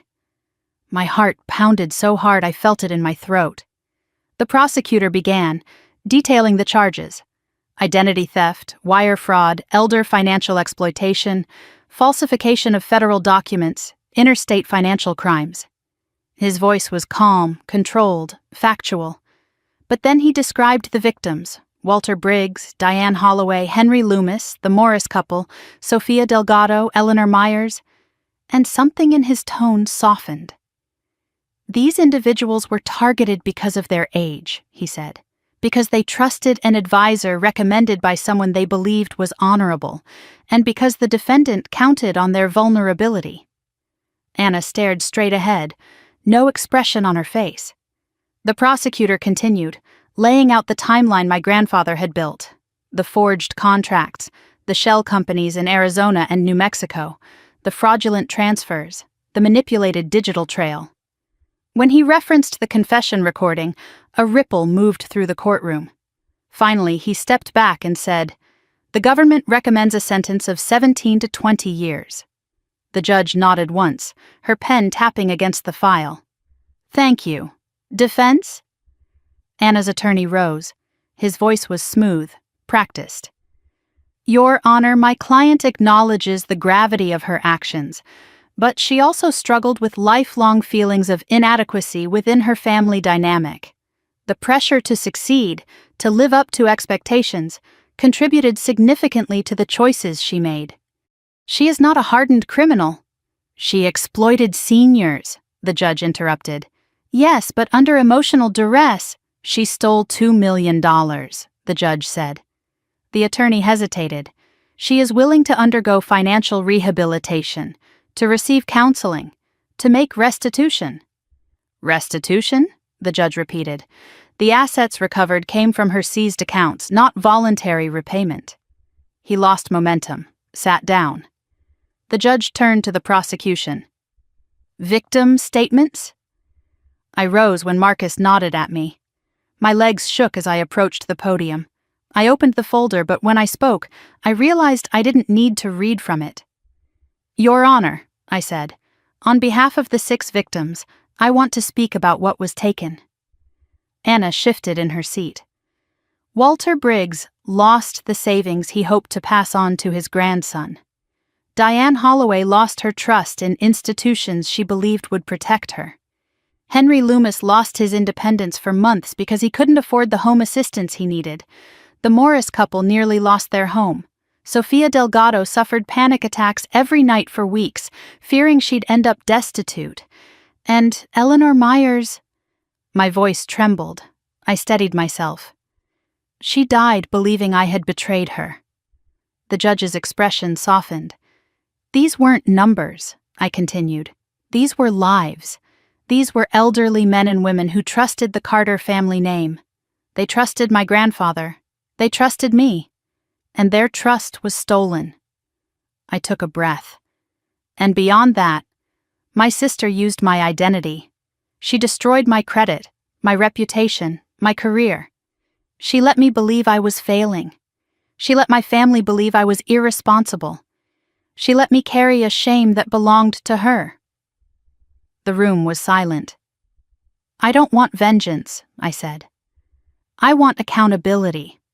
I want the truth to matter, and I want every person she hurt to know they were not forgotten. I stepped back, hands trembling. The judge nodded gently. Thank you, Miss Carter. When the judge addressed Anna, the entire room leaned in. Ms. Carter, she said, you did not merely break laws. You broke trust. You exploited the vulnerable. You weaponized your own sister's identity. Your actions were deliberate, calculated, and sustained over years. The court finds no justification that minimizes these facts. Anna stared at the floor. Do you have anything to say before sentencing? Anna's attorney tapped her arm. For a long moment she didn't move. Then she stood. Her voice was small, thin, barely audible. I'm sorry, she whispered. I don't know why I did it. It wasn't enough, not for the victims, not for me.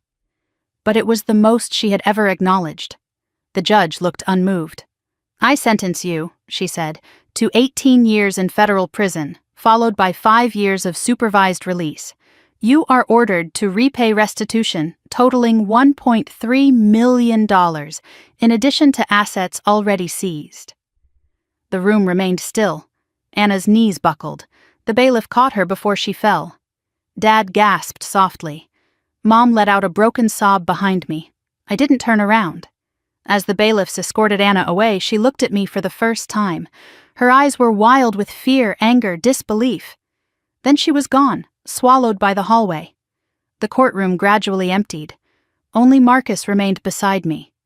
You did well, he said. Your grandfather would be proud. I nodded, unable to speak past the lump in my throat. Outside the courthouse, the wind was icy. It sliced through my coat, but it also felt cleansing somehow, like the first breath after surfacing from deep water. My phone buzzed. A message from the financial attorney overseeing restitution. Funds recovered. Remaining amount covered by your grandfather's estate. All 6 victims will be compensated. I exhaled shakily. He had planned everything. Even in death, he had made sure justice could be carried through. I spent the next 2 weeks helping finalize paperwork, delivering restitution letters, and sitting with victims as they cried or held my hands or thanked me in quiet, trembling voices. Then one evening, while sorting through the final stack of documents in my apartment, I found another note from my grandfather, tucked between 2 folders I hadn't opened since the beginning. "Build something good, Emily, something that lasts." 5 words. 5 words that shifted everything. I sat there in the quiet, thinking about the office he'd left behind, about the elderly clients who trusted him, about the pain my sister had inflicted on them, and on me, and I knew exactly what I needed to do next. I went to the hardware store the next morning, bought paint, bought shelves, bought frames for photos. 3 days later, I reopened his office, not as a financial firm, not as a memorial, but as something new. A place dedicated to protecting seniors from fraud. A place dedicated to carrying on his fight. A place built from truth, not lies. On the first day, Walter Briggs and his grandson were the first to walk through the door. Walter hugged me. His grandson shook my hand. "Your grandfather would be proud," he said. And for the first time in months, I felt it. Not just the grief, not just the justice, but the beginning of healing. The beginning of something good. Something that would last. I stood in the doorway of my grandfather's rebuilt office, now the Carter Senior Protection Center, and let the late afternoon light spill across the newly painted walls. The place no longer smelled like neglect and dust. It smelled like warm pine, fresh paint, and something gentler. Something like hope beginning to take root. The shelves held informational brochures on avoiding financial scams. The bulletin board displayed upcoming workshops. Framed photos of the 6 victims, smiling, alive, reclaiming their dignity, lined the back wall beside the dedication plaque to my grandfather. What I didn't expect was how quickly the center would become more than just a project. In those weeks after Anna's sentencing, it began to feel like a lifeline. Not only for the seniors who walked through the door looking for guidance, but for me too. Every day I unlocked this space. I felt like I was slowly stitching back the part of myself she had tried to tear apart. I was reorganizing the file cabinet when the bell above the door chimed softly. I straightened. Dad stood in the doorway. He hadn't called, hadn't texted, hadn't reached out since the day of the sentencing. Seeing him there, hands tucked awkwardly in his pockets, shoulders tense, made something in my stomach twist. "Emily," he said slowly, "do you have a moment?" I took a steady breath. "For a moment, yes." He nodded, stepping inside as if the floor might crumble under him. His eyes swept over the office, lingering on the framed photo of me shaking hands with Mr. Briggs at our reopening event. "You've done a lot here." "I had a model," I said quietly. "Grandpa built the foundation. I'm only continuing what he started." Dad swallowed tightly. "I know." He looked smaller than I remembered, or maybe I was just seeing him clearly for the first time. "I've been meaning to talk to you," he said. "Your mother and we're trying to make sense of everything." I crossed my arms, not unkindly, but firmly. "You protected Anna for years, Dad. You helped her hide what she was doing. You let me suffer for it." He flinched. "I know. Do you?" I asked softly. "Because I need you to understand exactly what you did. Not just in theory, in reality." His eyes lowered to the floor. "You believed Anna because you wanted to," I said. "You dismissed me because that was easier. You let her use my name, my future. You let her ruin my career. You let me carry shame that belonged to her. And you never once asked yourself if I deserved better."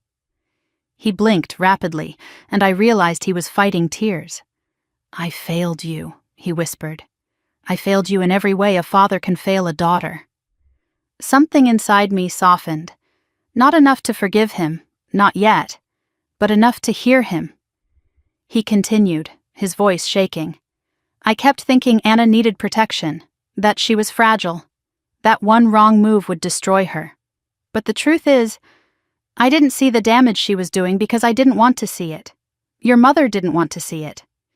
We convinced ourselves that keeping the family intact mattered more than confronting what was breaking it. I looked at him steadily. The family was already broken. You just didn't want to face the cracks. He nodded slowly. You're right. Silence settled between us. Not angry, not cold, just real. After a long moment, he walked over to the dedication plaque honoring my grandfather. His fingers brushed the engraved letters. He was a good man, Dad whispered. He saw everything, even when we refused to. I stood beside him, not close enough to call it comfort, but not distant either. He trusted you, Dad said, more than anyone. He told me once that you were the one who would carry the truth forward when he no longer could. My throat tightened. I miss him. So do I. He turned to me, his face open, wounded. I know I have no right to ask for forgiveness, and I won't insult you by pretending this can be fixed with an apology. But I want you to know, I see you now. I see who you are. And I'm proud of you, Emily. Proud in a way I should have been all along.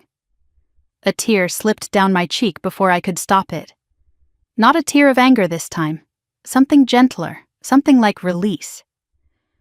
I'm not ready to forgive you, I said quietly. But I hear you. He nodded, heartbreak and gratitude mixing on his face. That's more than I deserve. He left a moment later, the chime above the door ringing softly as he stepped into the fading light. I leaned against the desk, breath unsteady. The conversation had cut deeper than I expected, not because it reopened wounds, but because it offered something I didn't think I'd ever receive. A beginning.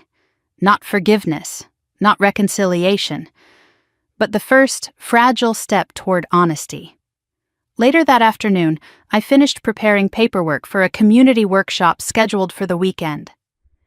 As I was stacking the handouts, my phone buzzed. Unknown number. I hesitated before answering. Hello! A familiar voice crackled through the line. Strained, fragile, but unmistakable. Mom. Emily, she whispered. Can we talk? I closed my eyes. Mom, I'm at work. I know, she rushed. I know, sweetheart. I just need to say something.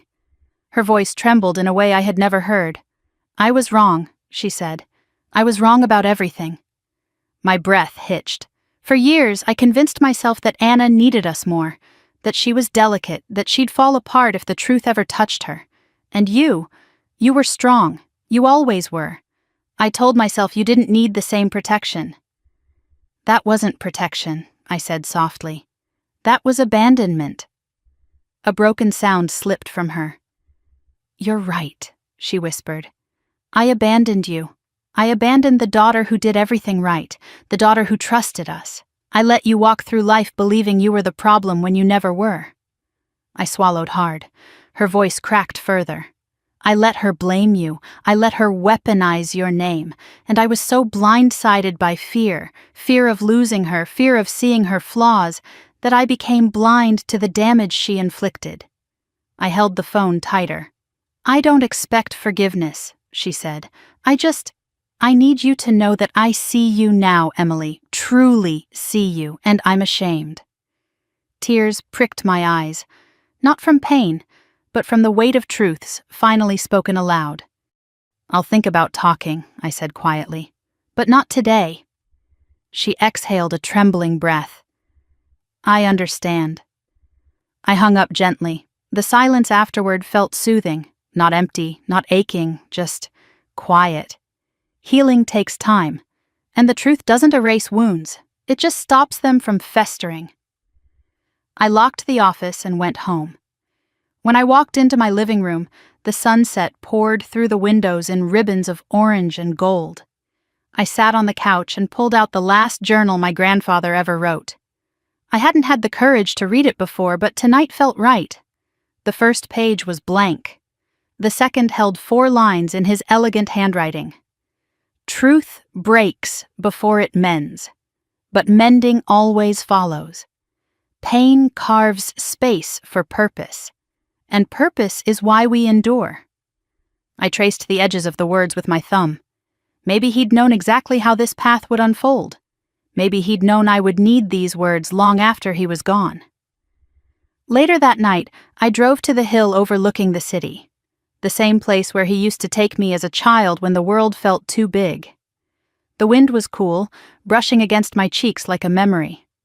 I closed my eyes and imagined him standing beside me, hands in his pockets, quiet and steady as always.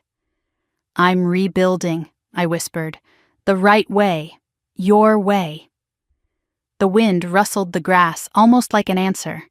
I stayed until the stars came out, until the city lights flickered below like a heartbeat. When I finally drove home, I didn't feel alone anymore. I felt guided, anchored, and ready for whatever came next. Not because justice was finished, but because healing had begun. The morning sun slanted through the blinds in soft, warm stripes when I arrived at the Carter Senior Protection Center to open for the day. For the first time in years, the weight in my chest felt lighter, still present, but no longer crushing. Healing never announces itself all at once.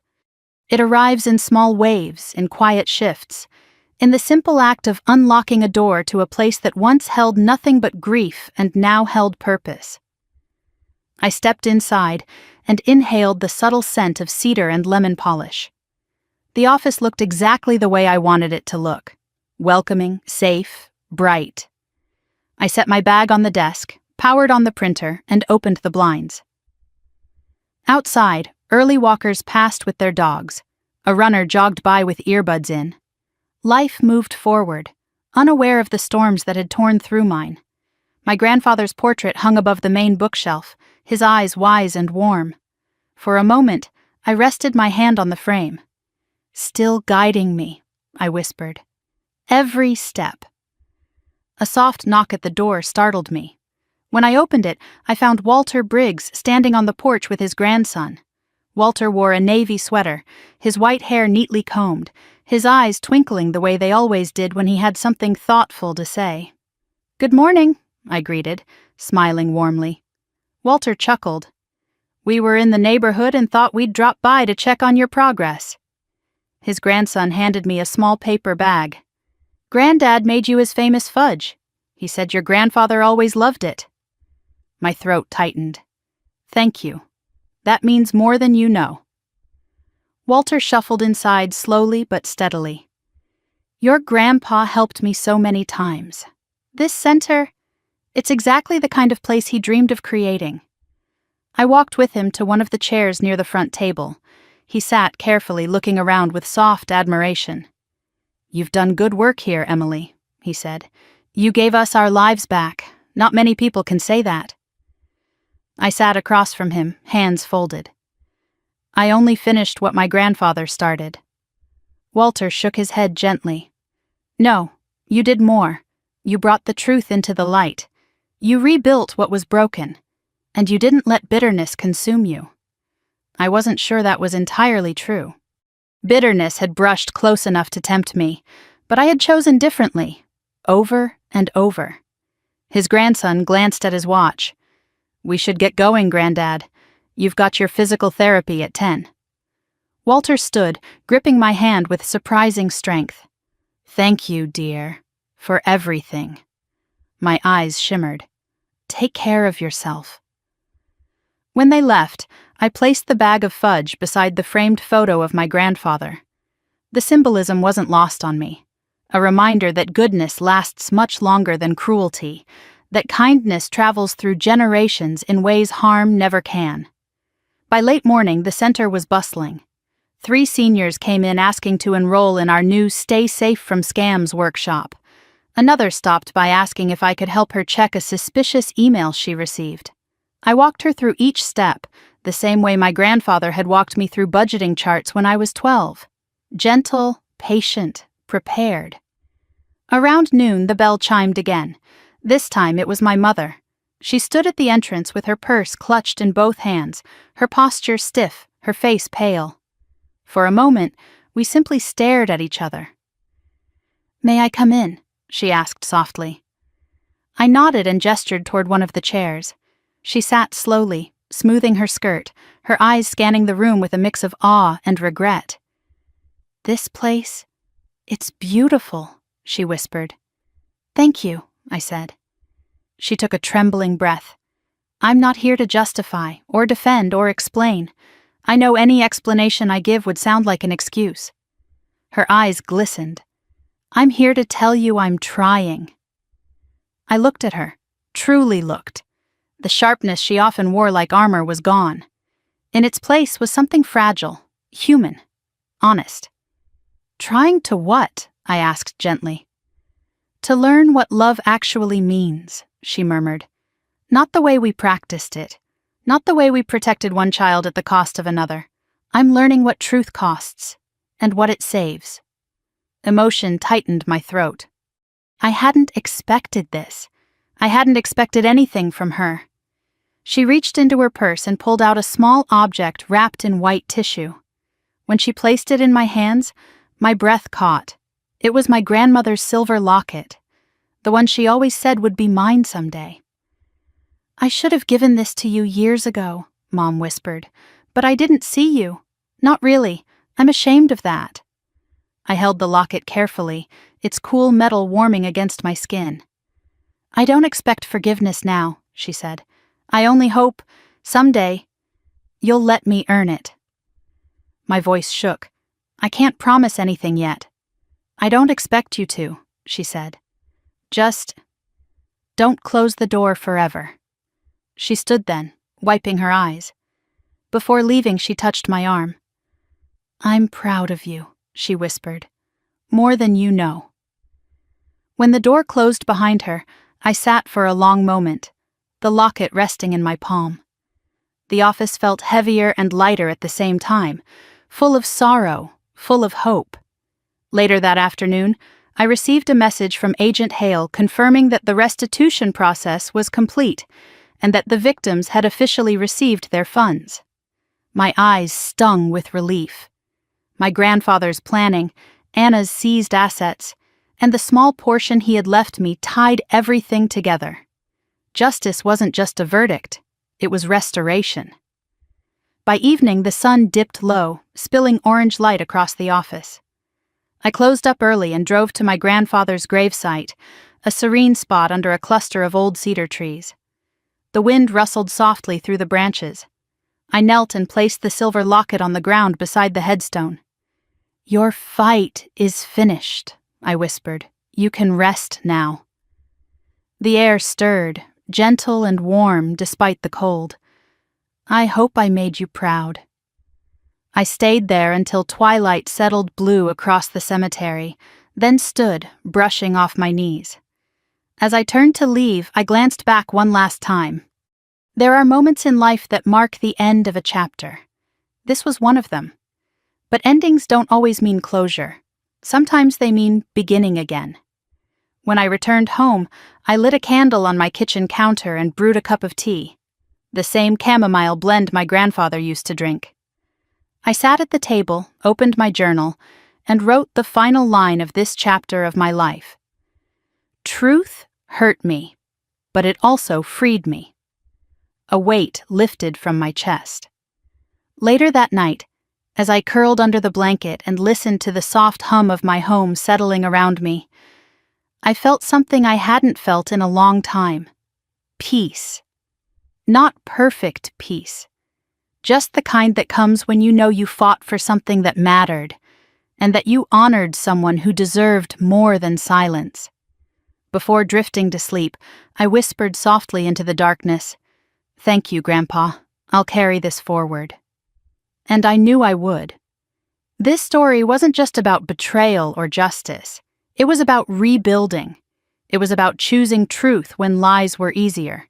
It was about reclaiming dignity, reclaiming purpose, reclaiming myself. And maybe, just maybe, someone out there needed to hear it too. If you're still listening, if you've stayed with me to the very end, then let me ask you this. Have you ever faced a truth that changed everything? A truth that hurt but ultimately made you stronger? Tell me in the comments. I read every single one.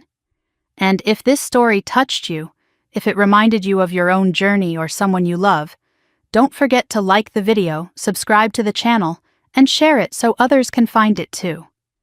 Sometimes the stories we tell are exactly the stories someone else needs.